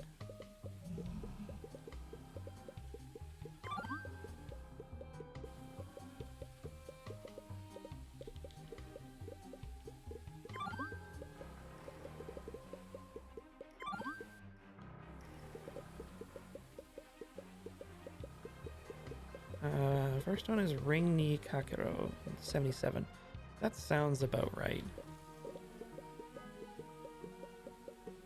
Because there's like the first one to do it, and then there's like the ones that popularized it, and Dragon Ball and Dragon Ball Z definitely did.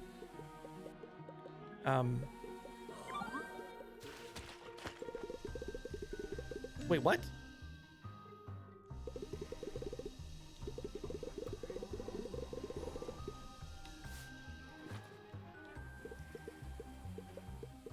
Dragon Ball was 85. Dragon Ball Z, which is like now infinite tournament arc stuff. And I love Dragon Ball Z and just Dragon Ball in general. I haven't paid much attention to the like stuff beyond the first couple series. I definitely get the feeling that they are running out of ceiling to escalate to. It's like last time I watched any, or I saw bits of anything, it's like they were competing for the fate of multiple universes.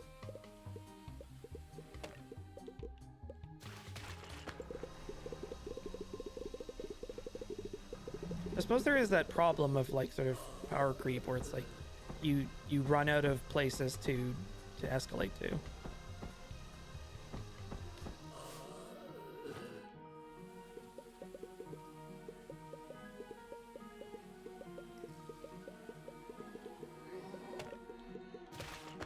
Why can I not get this one here? There it is.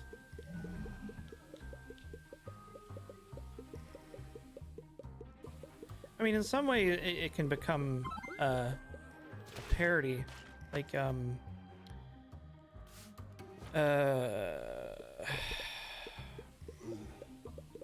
why can't I remember the name of it? This is so embarrassing.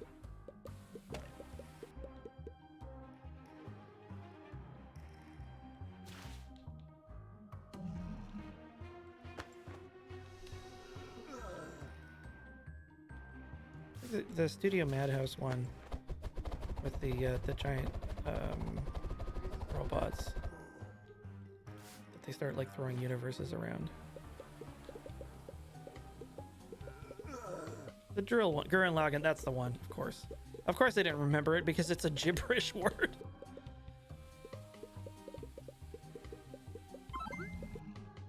Tengen Toppa Gurren Lagann.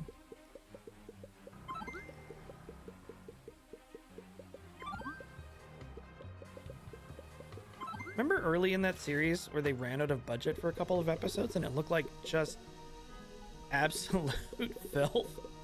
And then they got the budget back and it looked amazing.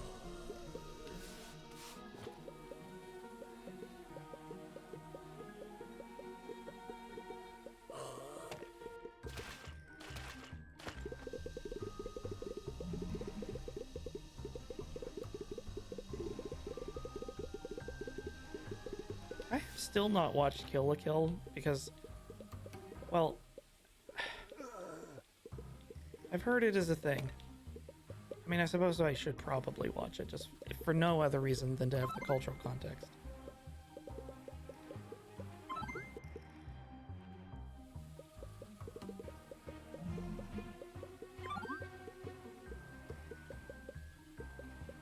But there's just like so much stuff I want to watch. I actually there's a bunch of things that I've forgotten about. Like I haven't watched Arcane season 2. I just forgot. Loved Arcane season 1.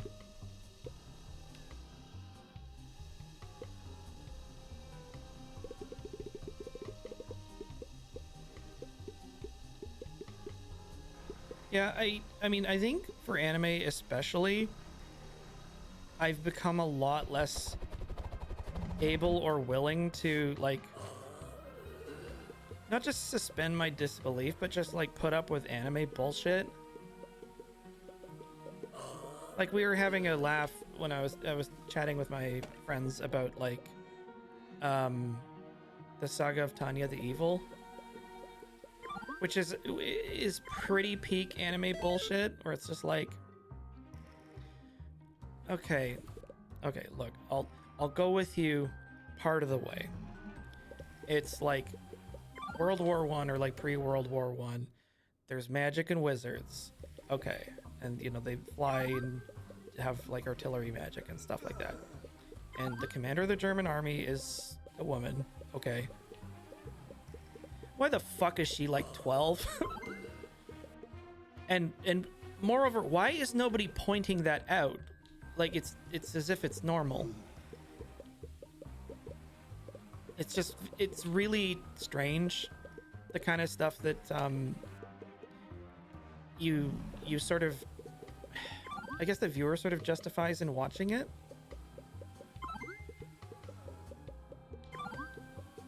Oh, I forgot that it's an isekai. That's even weirder.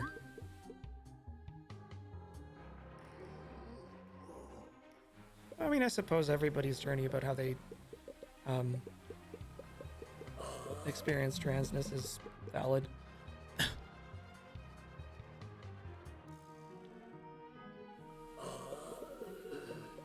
I mean, Evangelion was Hideaki Anno working through some shit. We were fortunate enough to come along.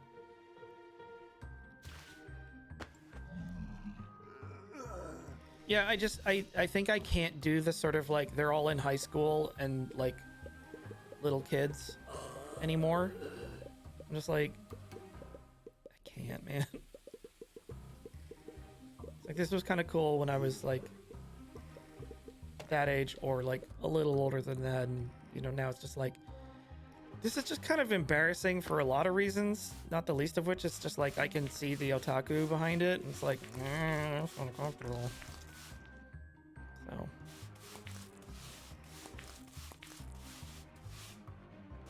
you realize student council doesn't control the world. It also is kind of like a real Arrested Development kind of thing.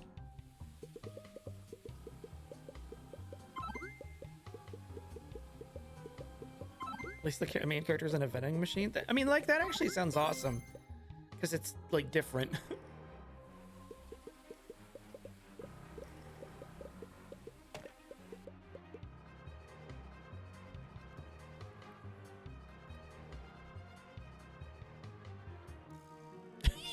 You will be ashamed of your words and deeds. It's like, no, I've got a definitely legit reason for this. God, we were so gifted by that tweet. So gifted. It's like the dumbass appeal to universe explanation.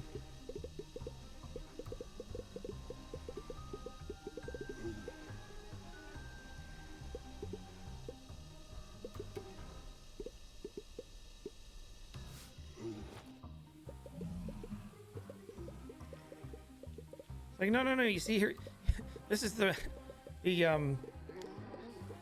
these are the alien race Ulons that their powers and culture come from from having gamer moments.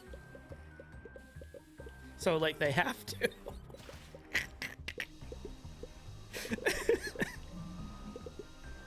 Like you could justify anything. That would be pretty funny. That would be a very difficult joke to pull off without being awful, but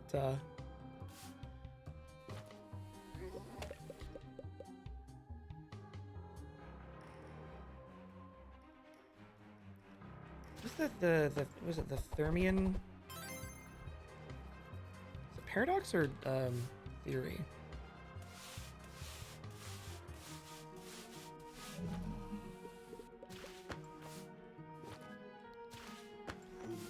Thermian argument. Yeah, that's the one. Which actually, that's quite an important part of media literacy. Especially when, like, you know, when you criticize something for being, like, problematic, it's like, well, no, it makes perfect sense in story. It's like, okay, you understand the author chose those tools to tell the story, right? Like, you get that? You get that it's not, like, real people that just this happened to?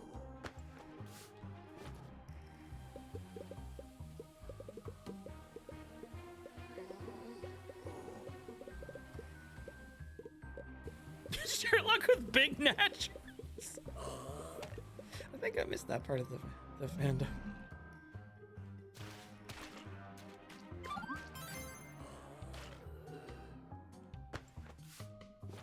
Hooray, we did it. I should take a short break.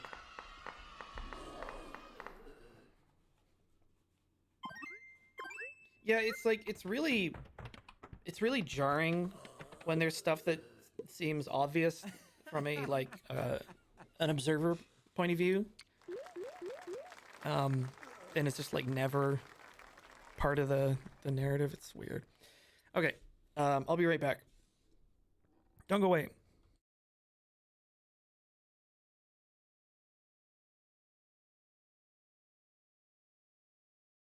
I forgot to put music on. Oh well.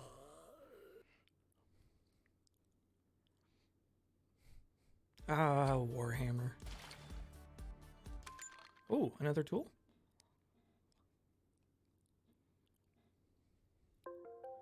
What on earth?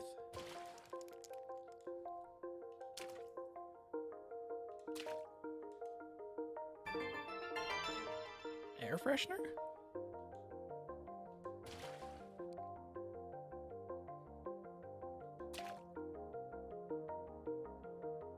Hmm.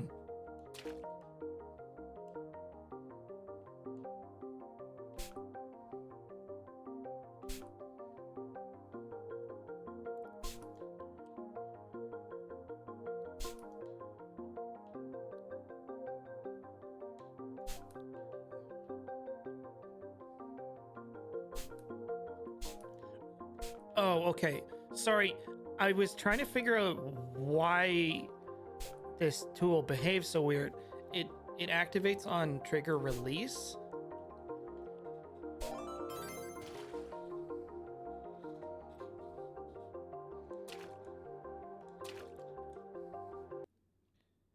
Can I get a cigarette lighter? Just... Hey! Uh-oh. Oh god, she's streaming in an airport.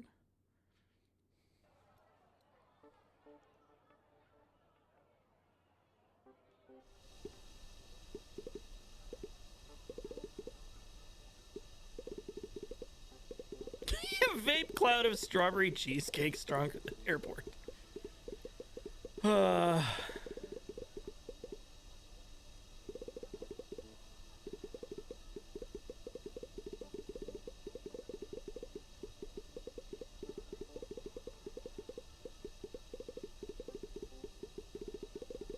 I cannot.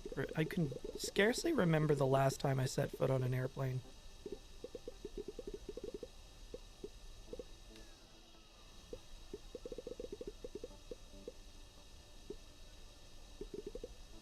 Maybe again someday.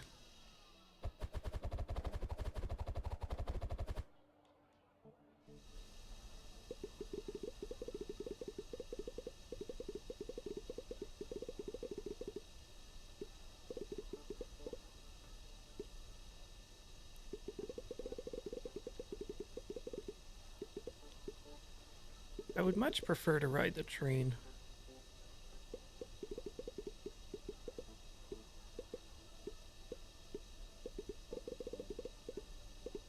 I've also heard you can get cheap transatlantic transport aboard cargo ships if you don't care about it taking like 3 weeks to get there. Apparently the food's very good though.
I feel like a some sort of a wheel would be. Oh, I guess you can cycle back and forth. I saw that XKCD about exploding laptops, or just that, like, why are you taking away my shoes and water bottle when I could just overcharge my laptop battery and blow up the plane? It's like, shh, don't tell him.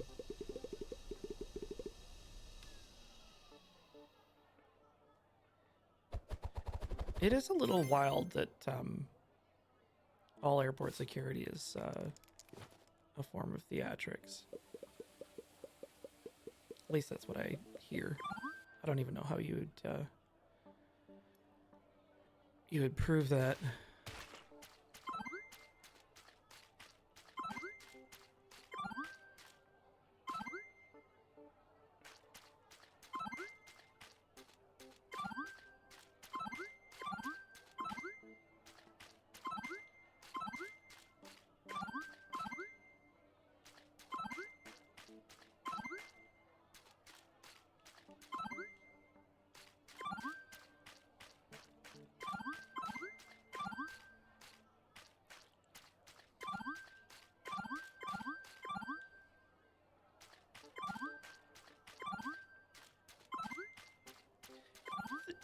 There was a game dev, I think, that I saw something of.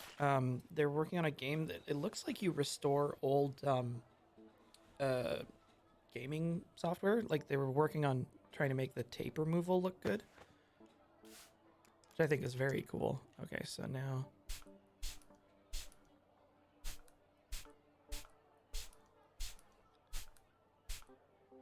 You know all those no scent people? Fuck them.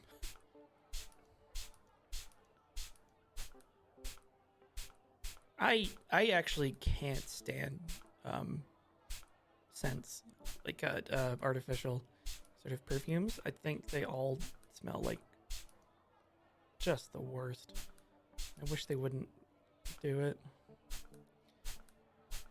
Like I don't have an allergy or anything. I just can't stand it.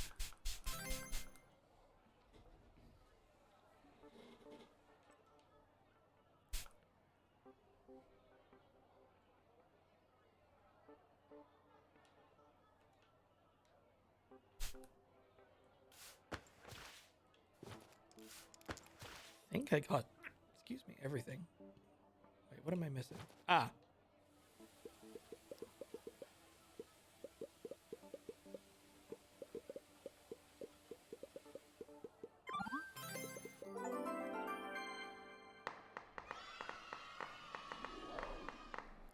Hey, Lamau.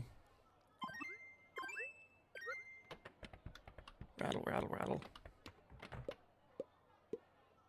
Yo, yo, yo, yo, yo, yo, yo, yo, yo.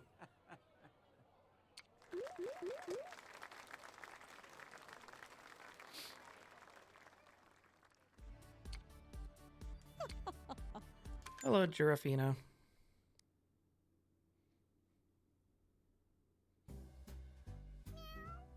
Actually, the face, is this what happens when Toph earthbends at land?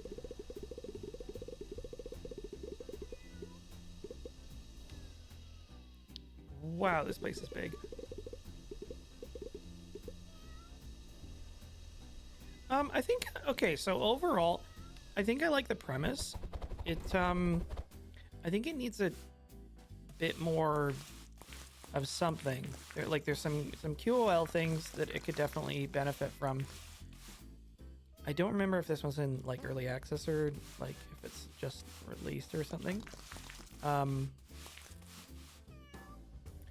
I feel like it's very close.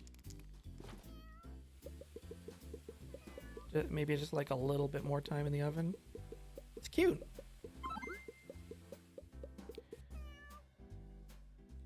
The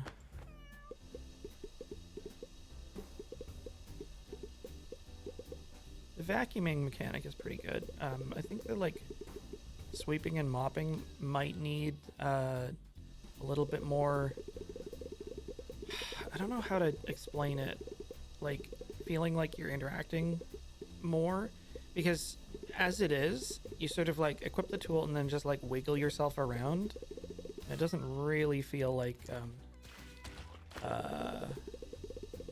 washing. But I think the bones of this game are very good. Like the idea of there being, you know, different tools and different types of filth to deal with, and then I think they could even go and add more sort of like tricky things, like the level with the what's it called? The vases was really good, because then you had to like think carefully about how you were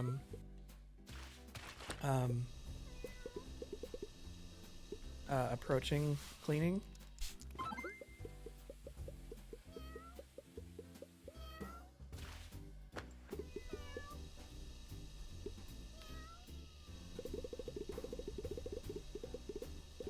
I mean, I also am endlessly amused by the like visual of these enormous piles of filth and garbage.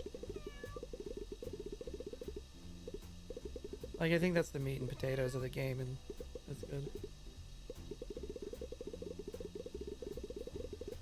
I think if you made the other mechanics as satisfying as this one, it would be very good.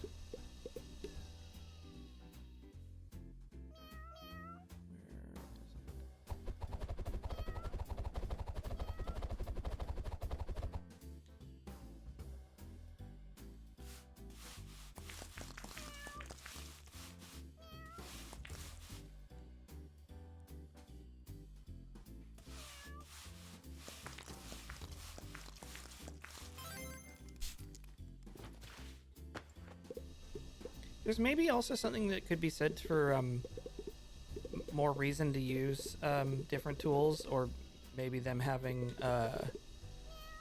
utility outside their like specific issue or like thing that they do. Like maybe you can do more than one task with a certain thing, but it like is not as good at some things or better at others.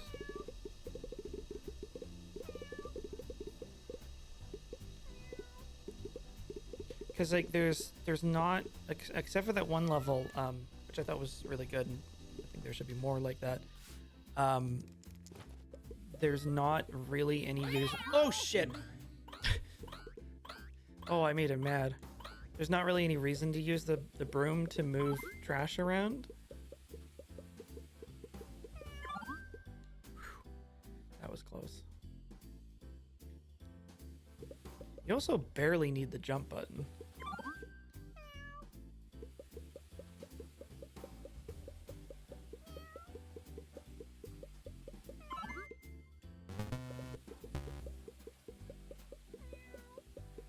This couch is soaked in piss.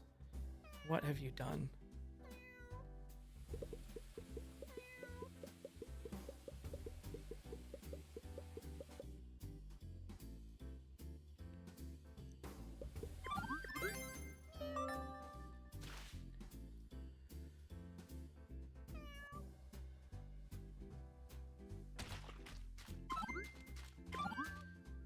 Yeah, like if there's a way to like, you know, sort of move this around better.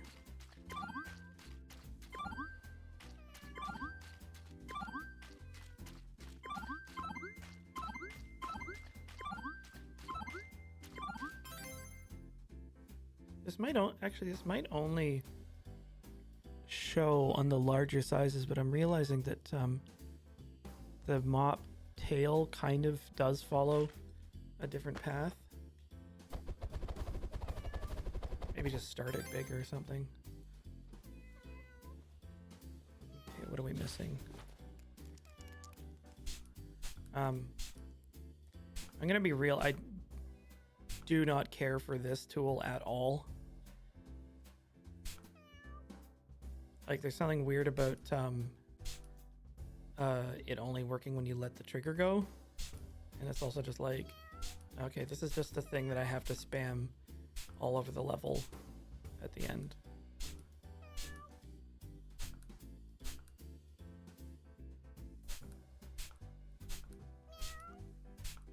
And it seems like it might be kind of tricky to tell where.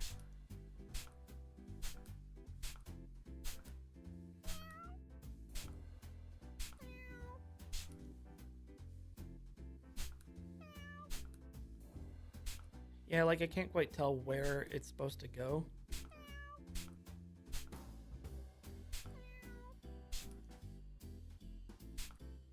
You know how you could, fix this? Is have like stinky clouds that you can walk through freely and use this to like neutralize them.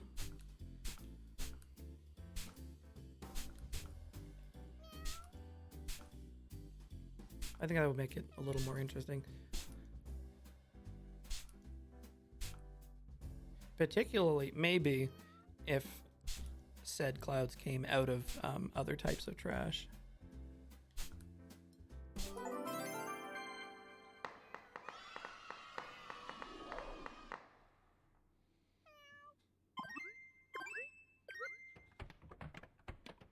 Yeah, like one of the reasons why I enjoy playing Voices of the Void so much is that because it's set up. I hesitate to say realistically, but it's sort of like a physically put together space. Cleaning kind of makes sense, and you have different tools that work in a different way that make sense. Where it's like you can use the sponge. There's like kind of a reason to use like the sponge or the mop or the big sponge, and you like have to like wet it and then scrub and wet it and scrub. So dungeon. Hello. Oh, actually, before we do that, we have lots of money. Okay, so I think I definitely want more strength and range.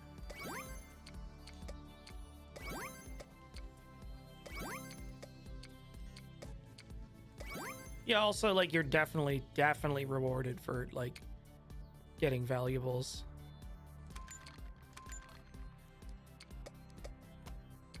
Voices of the Void is a really, really good game. It still has a lot of work to do, but I'm actually kind of staggered by the depth of the like the cleanup mechanic. Like it's not at all what I expected of the game, and I didn't expect to find it as enjoyable as I did.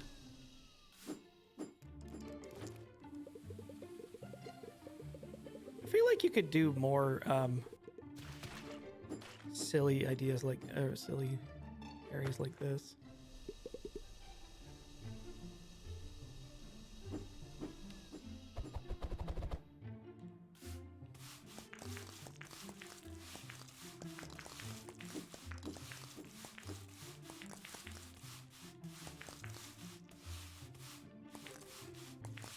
Yeah, it really does play like a Half-Life 2 parody, but it's just kind of amazing.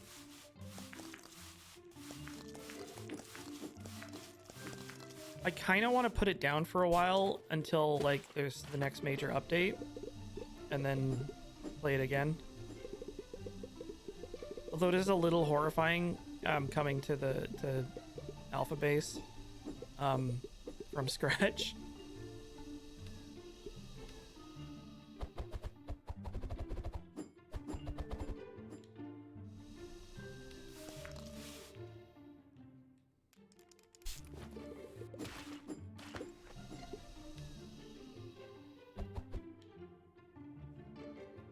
God, if you could have trash fires, that would be horrible.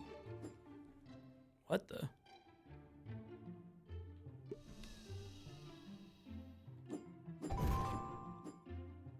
I see.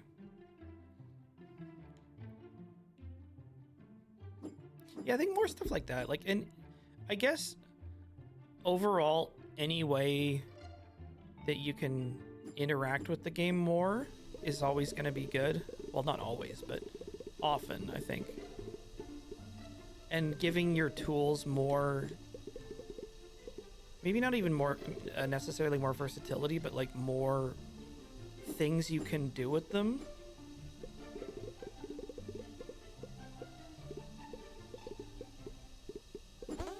Ow, shit! I flew too close to the moon, or to the sun, to the spikes. Good thing they're not fucking Mega Man spikes.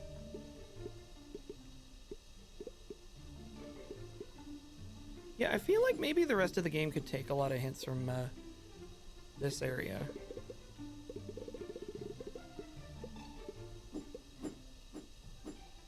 Because it is kind of a pain in the ass, having all my stuff fly out, but it's also making it interesting. I have an incentive to be careful. Oh, Lord.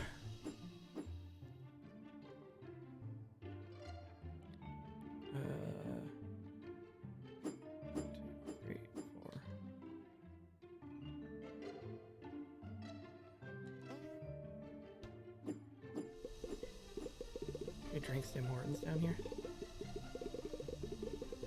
I don't know if I've told anybody this, but Tim Hortons is just not very good. Oh, I'm gonna need a bunch of these. I see.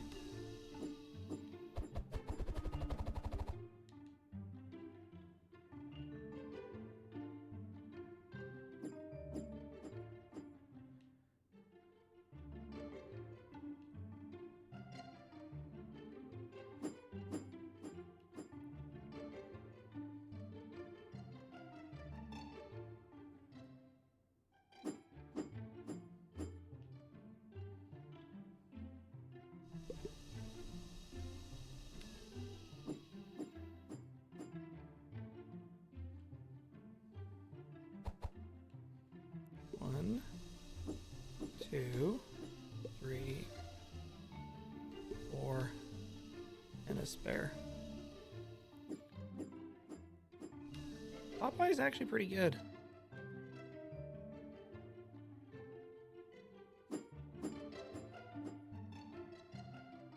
We have a Kinton Ramen that opened in town.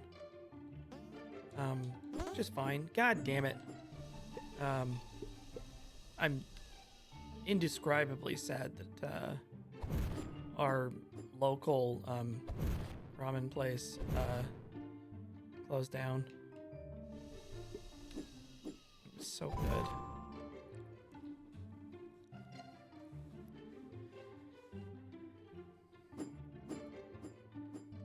Yeah, I think I really like the way that you're having to use the trash to do other stuff.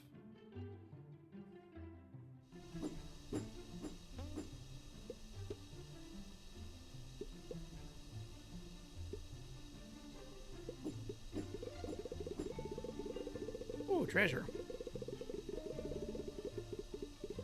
I don't know if the game devs watch streams, but I have some constructive thoughts that hopefully you'll find useful. Because I always give to the best of my ability, everything a fair shake.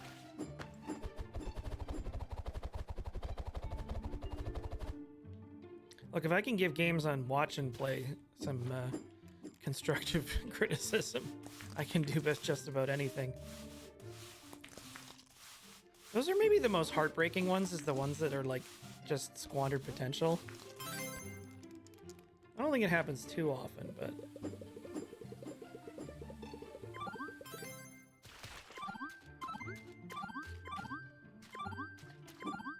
Oh, it's a Zelda temple.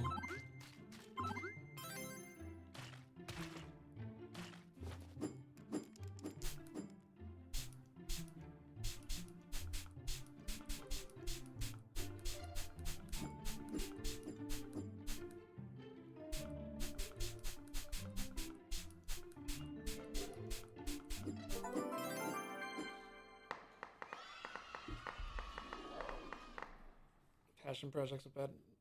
Yeah, or like the just like completely.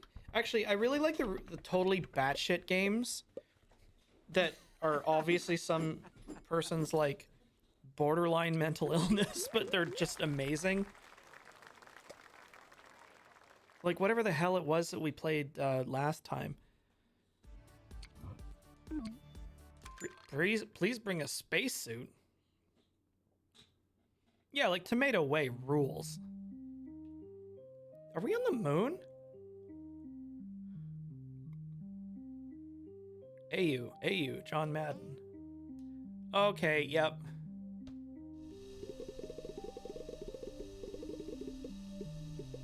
Oh, yeah, also Beautycopter is like a work of art. I am barely being ironic about that.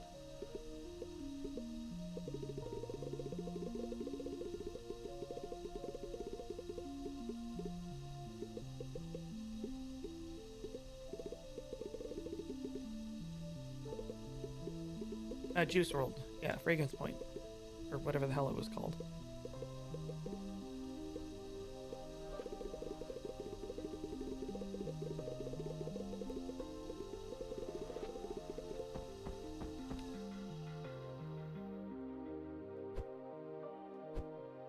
Now, what would really suck is if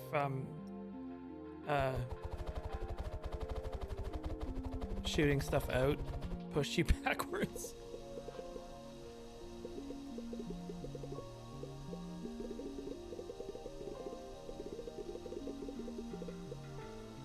Oh, that penguin game was also really good. And thoroughly bizarre.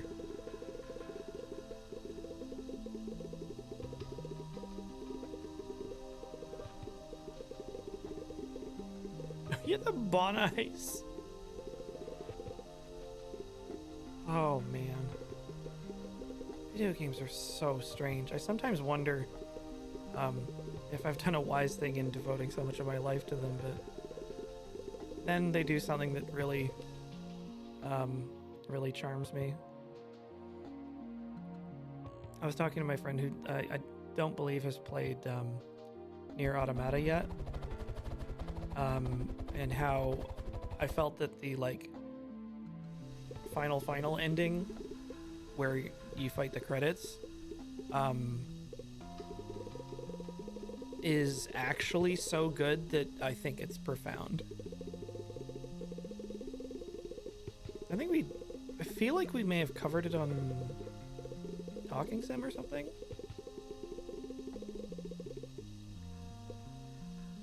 And, I mean, the game's been out for long enough that I can probably just, you know, better talk about this. There's a whole bunch of different, endings to the game. And this actually doesn't even tell you anything about the story, but, the last one, you get a long credit roll that is actually like gameplay, where you're playing a sort of,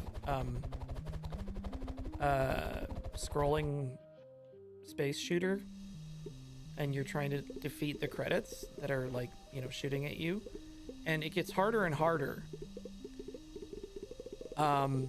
And then you get these messages popping up encouraging you with, I think it has other usernames, and they're other people who have played the game. And eventually, you get to the point, I think is it after you finish it? The game gives you the option to sacrifice your save file to help someone else who is playing that sequence. And it like asks you 3 times if you're really, really sure you want to do this. And the reason I found that profound is that in this like virtual experience where, strictly speaking, like nothing is really at stake, it asks of you to give up maybe the only thing of actual value, which is like your time investment in it. It asks you to sacrifice that in the name of helping a stranger. And I basically didn't hesitate. And I think a lot of people don't either, and I think that's just astounding.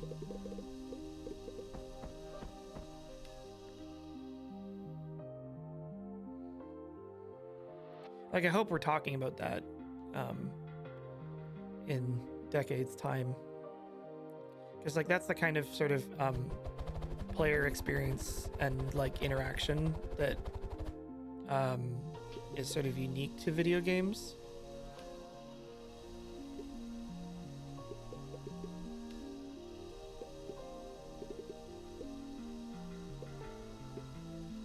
Yeah, I think it's more than just like a permadeath thing, because that's sort of just like, you know, you want to make it extra hard where, you know, you'll start over it. But it was just this idea that it's like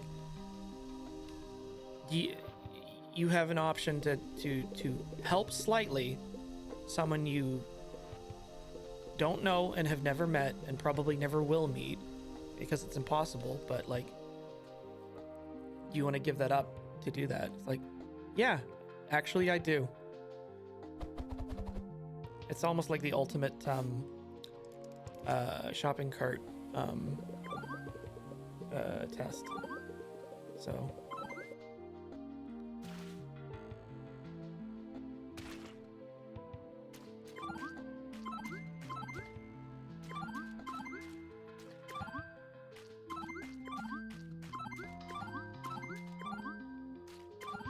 You know, every once in a while we do get like a really, really special moment like that. Like when Psycho Mantis reads your memory card. Can you imagine how creepy that would have been for the first time? Like in a not like pre-internet age, but like before we had this like pervasive instant information about games. There was still a little bit of word of mouth and you know, looking in stuff like strategy guides.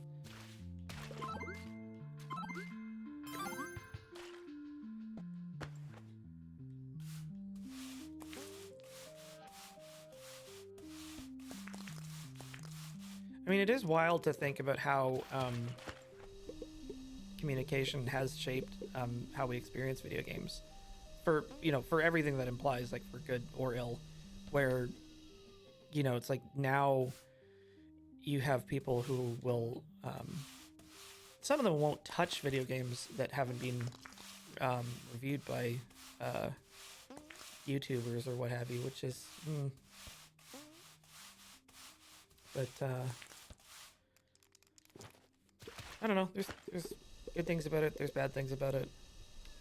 It's hard to say. The only thing constant is change.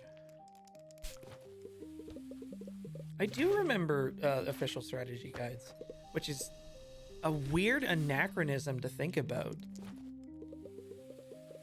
For you young sprats, you used to be able to get softback in print strategy guides that would tell you how to beat certain games. And I don't know what the process of them being official were, but they must have made some sort of deal with the publisher to supply the official strategy guide, which, you know, because could then be sold and used with the game.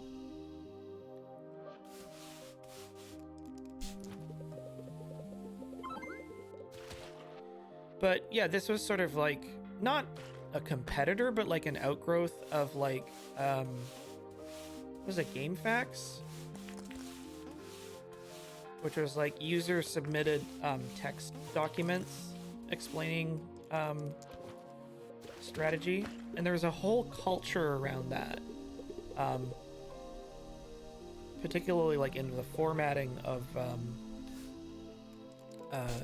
said guides. Like there was ways that you would write it and ways that would like people would make like a table of contents, and they would use like ASCII art for the, you know, the start.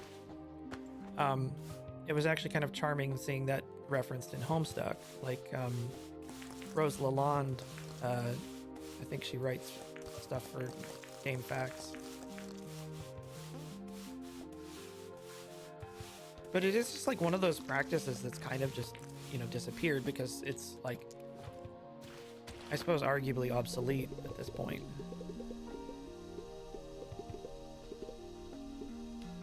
I suppose people now either like go to YouTube or Reddit to find out how to do stuff in games. You know, or they ask Grok, which is just Reddit with a filter, maybe.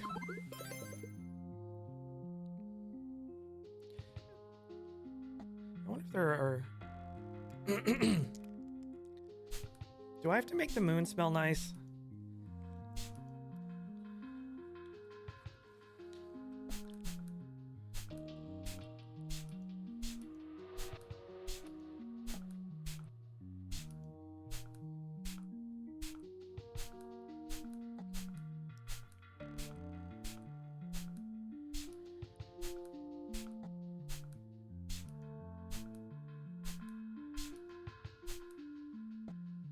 Did Reddit become like the most utilized repository of not knowledge, just people talking about things?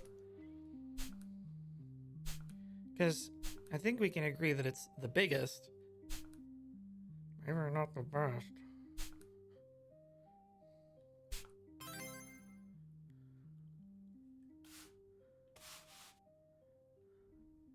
Uh-oh. How much of this Martian regolith, or this like lunar regolith, am I going to have to sweep up? Apparently, lunar dust is like just really terrible for sinuses. Oh right, yes, the boxes, that would make sense. The very clearly marked boxes. Or not?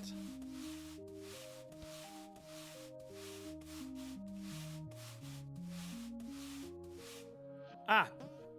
Oh, what a thing to miss.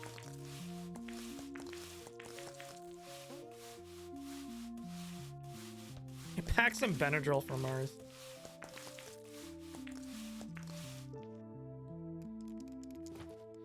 Yeah, I suppose we should be grateful that the moon doesn't have asbestos on it.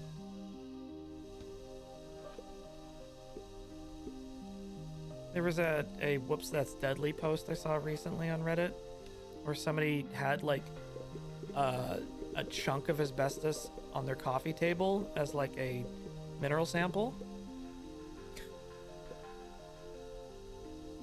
That's a fun subreddit.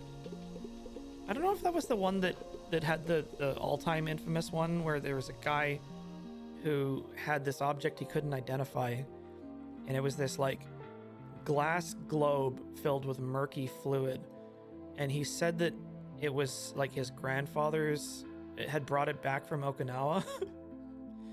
And fortunately he thought to ask about it because people were losing their minds because like that is a Japanese Imperial Army poison gas grenade.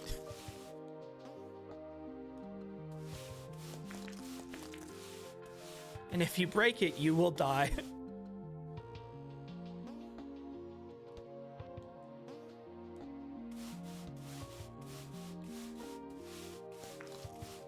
But yeah, it's also like, you know, anytime people bring home UXBs or what have you, it's like, I found this weird thing while metal detecting. Like, you know, looks like maybe a mortar and pestle. I'm gonna use it to grind spices. Wah!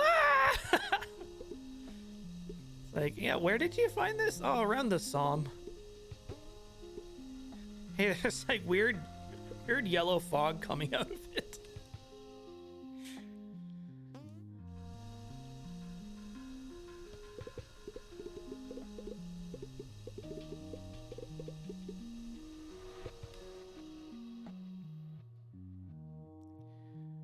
Yeah, I wonder how many more, like, it's like unstable dynamite. That would be a fun one to find.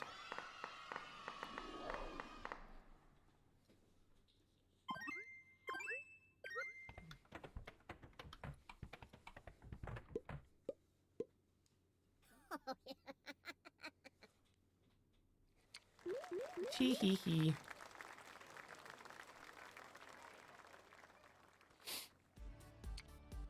Oh, there's a finale. All right, well, I guess we got one more to do.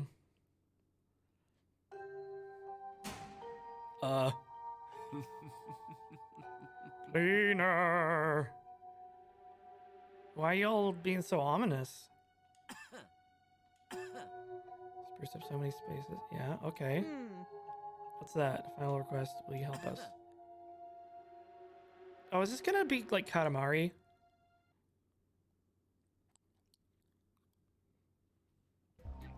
Yep.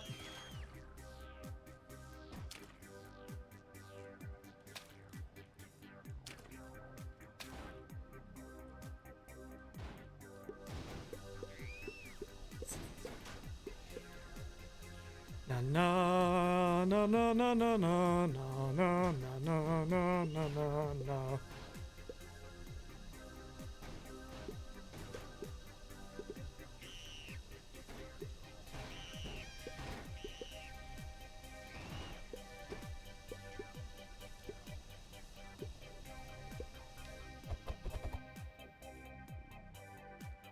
Oh God, you can see the buildings.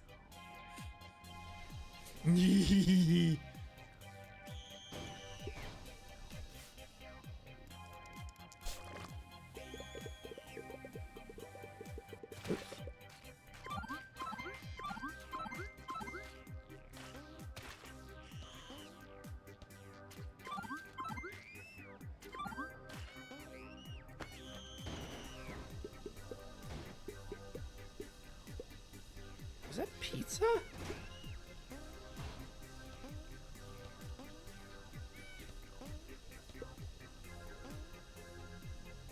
That's gotta be a bonus.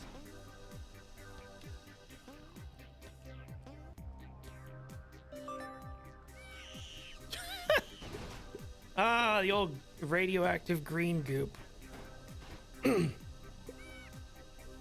wish I knew where that came from, because, like, spoilers, this is not at all what nuclear waste looks like. Also, what's with them putting the trefoil upside down? Like, that radiation symbol's upside down. It does have a right way up. I may still be on the Chernobyl 40th anniversary vibe, which was yesterday.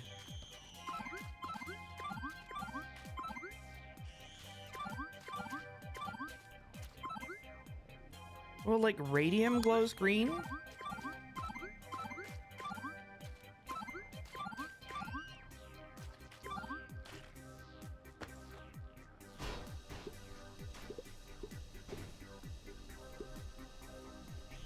Yeah, we watched, on my server, we watched, the HBO miniseries, which is very good. You know, it obviously not perfect, but, you know, nothing is. It's an excellent show. And then we watched a bunch of documentaries, the ones that I usually do, and then a couple of new ones that I hadn't seen before. It was very good. I mean, everything about that event is the craziest and continues to be the craziest. It's like, and then we, you know, put, you know, a second giant shelter object over it, and it was the biggest thing we ever made. And then the Russians drone striked it. Because... like, why? Why did you do that? Are you a stupid?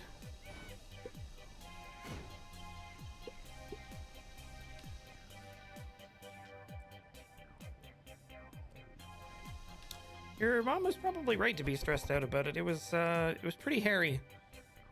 Pretty hairy. It did not look very good for a while there. Is it still scorched earth if it's like everywhere? I don't know. I'm not gonna try to make sense of dipshit policy. It is weird that, like, supposedly the cultural literacy was not adequate to keep Russian Federation troops from not digging trenches in the Red Forest.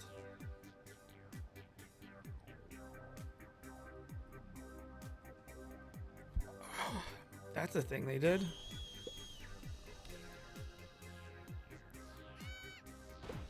Oh, there's graffiti too. Like, that's kind of bananas.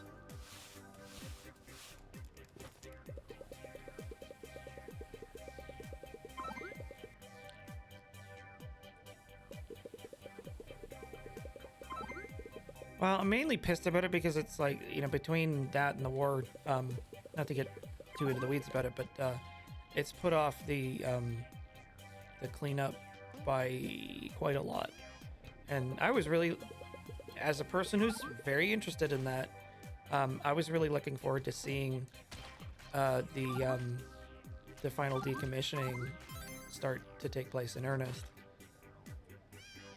Because the whole point of the shelter object was, or the new safe confinement rather, was to give them a nice hermetically sealed shed to take the whole thing apart once and for all. I mean, they still have plenty of other stuff to do, but what a pain in the ass.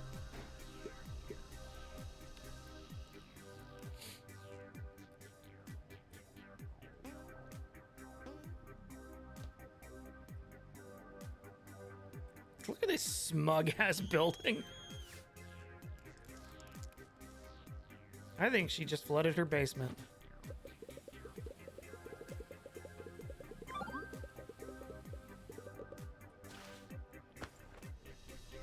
What am I missing from vacuuming? Because I've gotten all the cars. I bet you there's something I need to broom.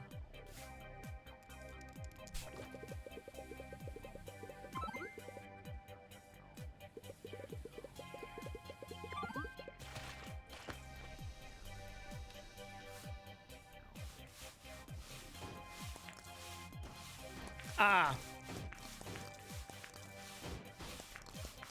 That'll do it.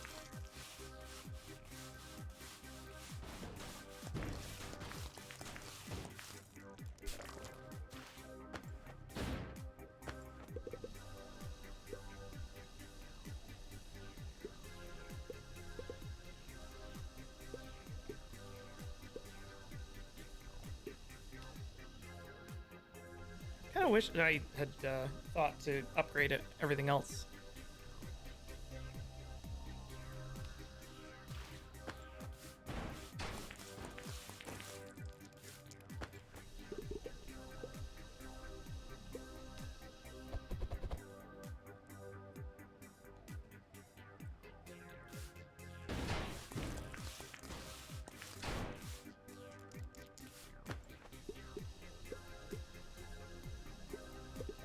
That is a crack house.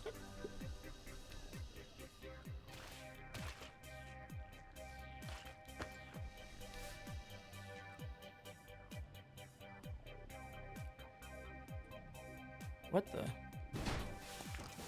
That was weird.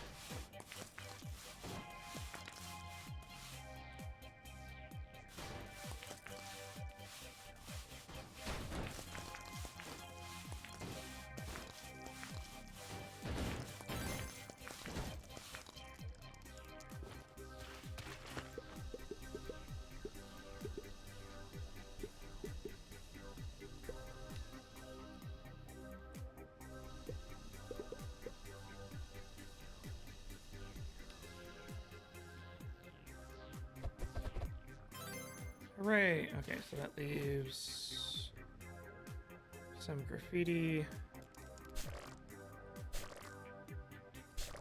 This is a better feedback.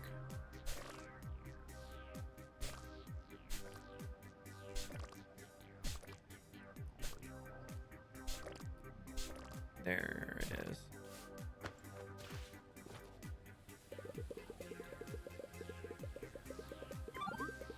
One more.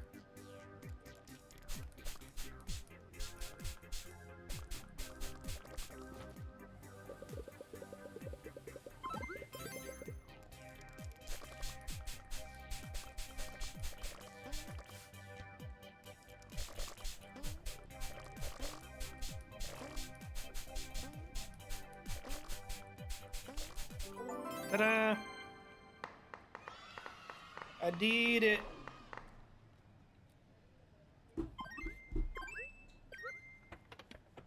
Rattle, rattle, rattle. Now clean the world!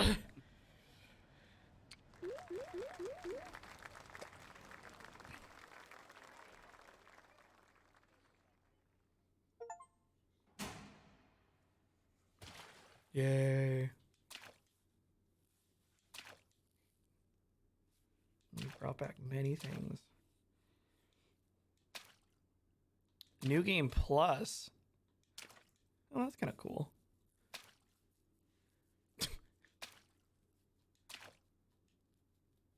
Oh, no MTXs. Yeah, actually throwing a confetti at a cleaner is kind of a dick move. Thanks, bye. And careful with that one, it's an antique.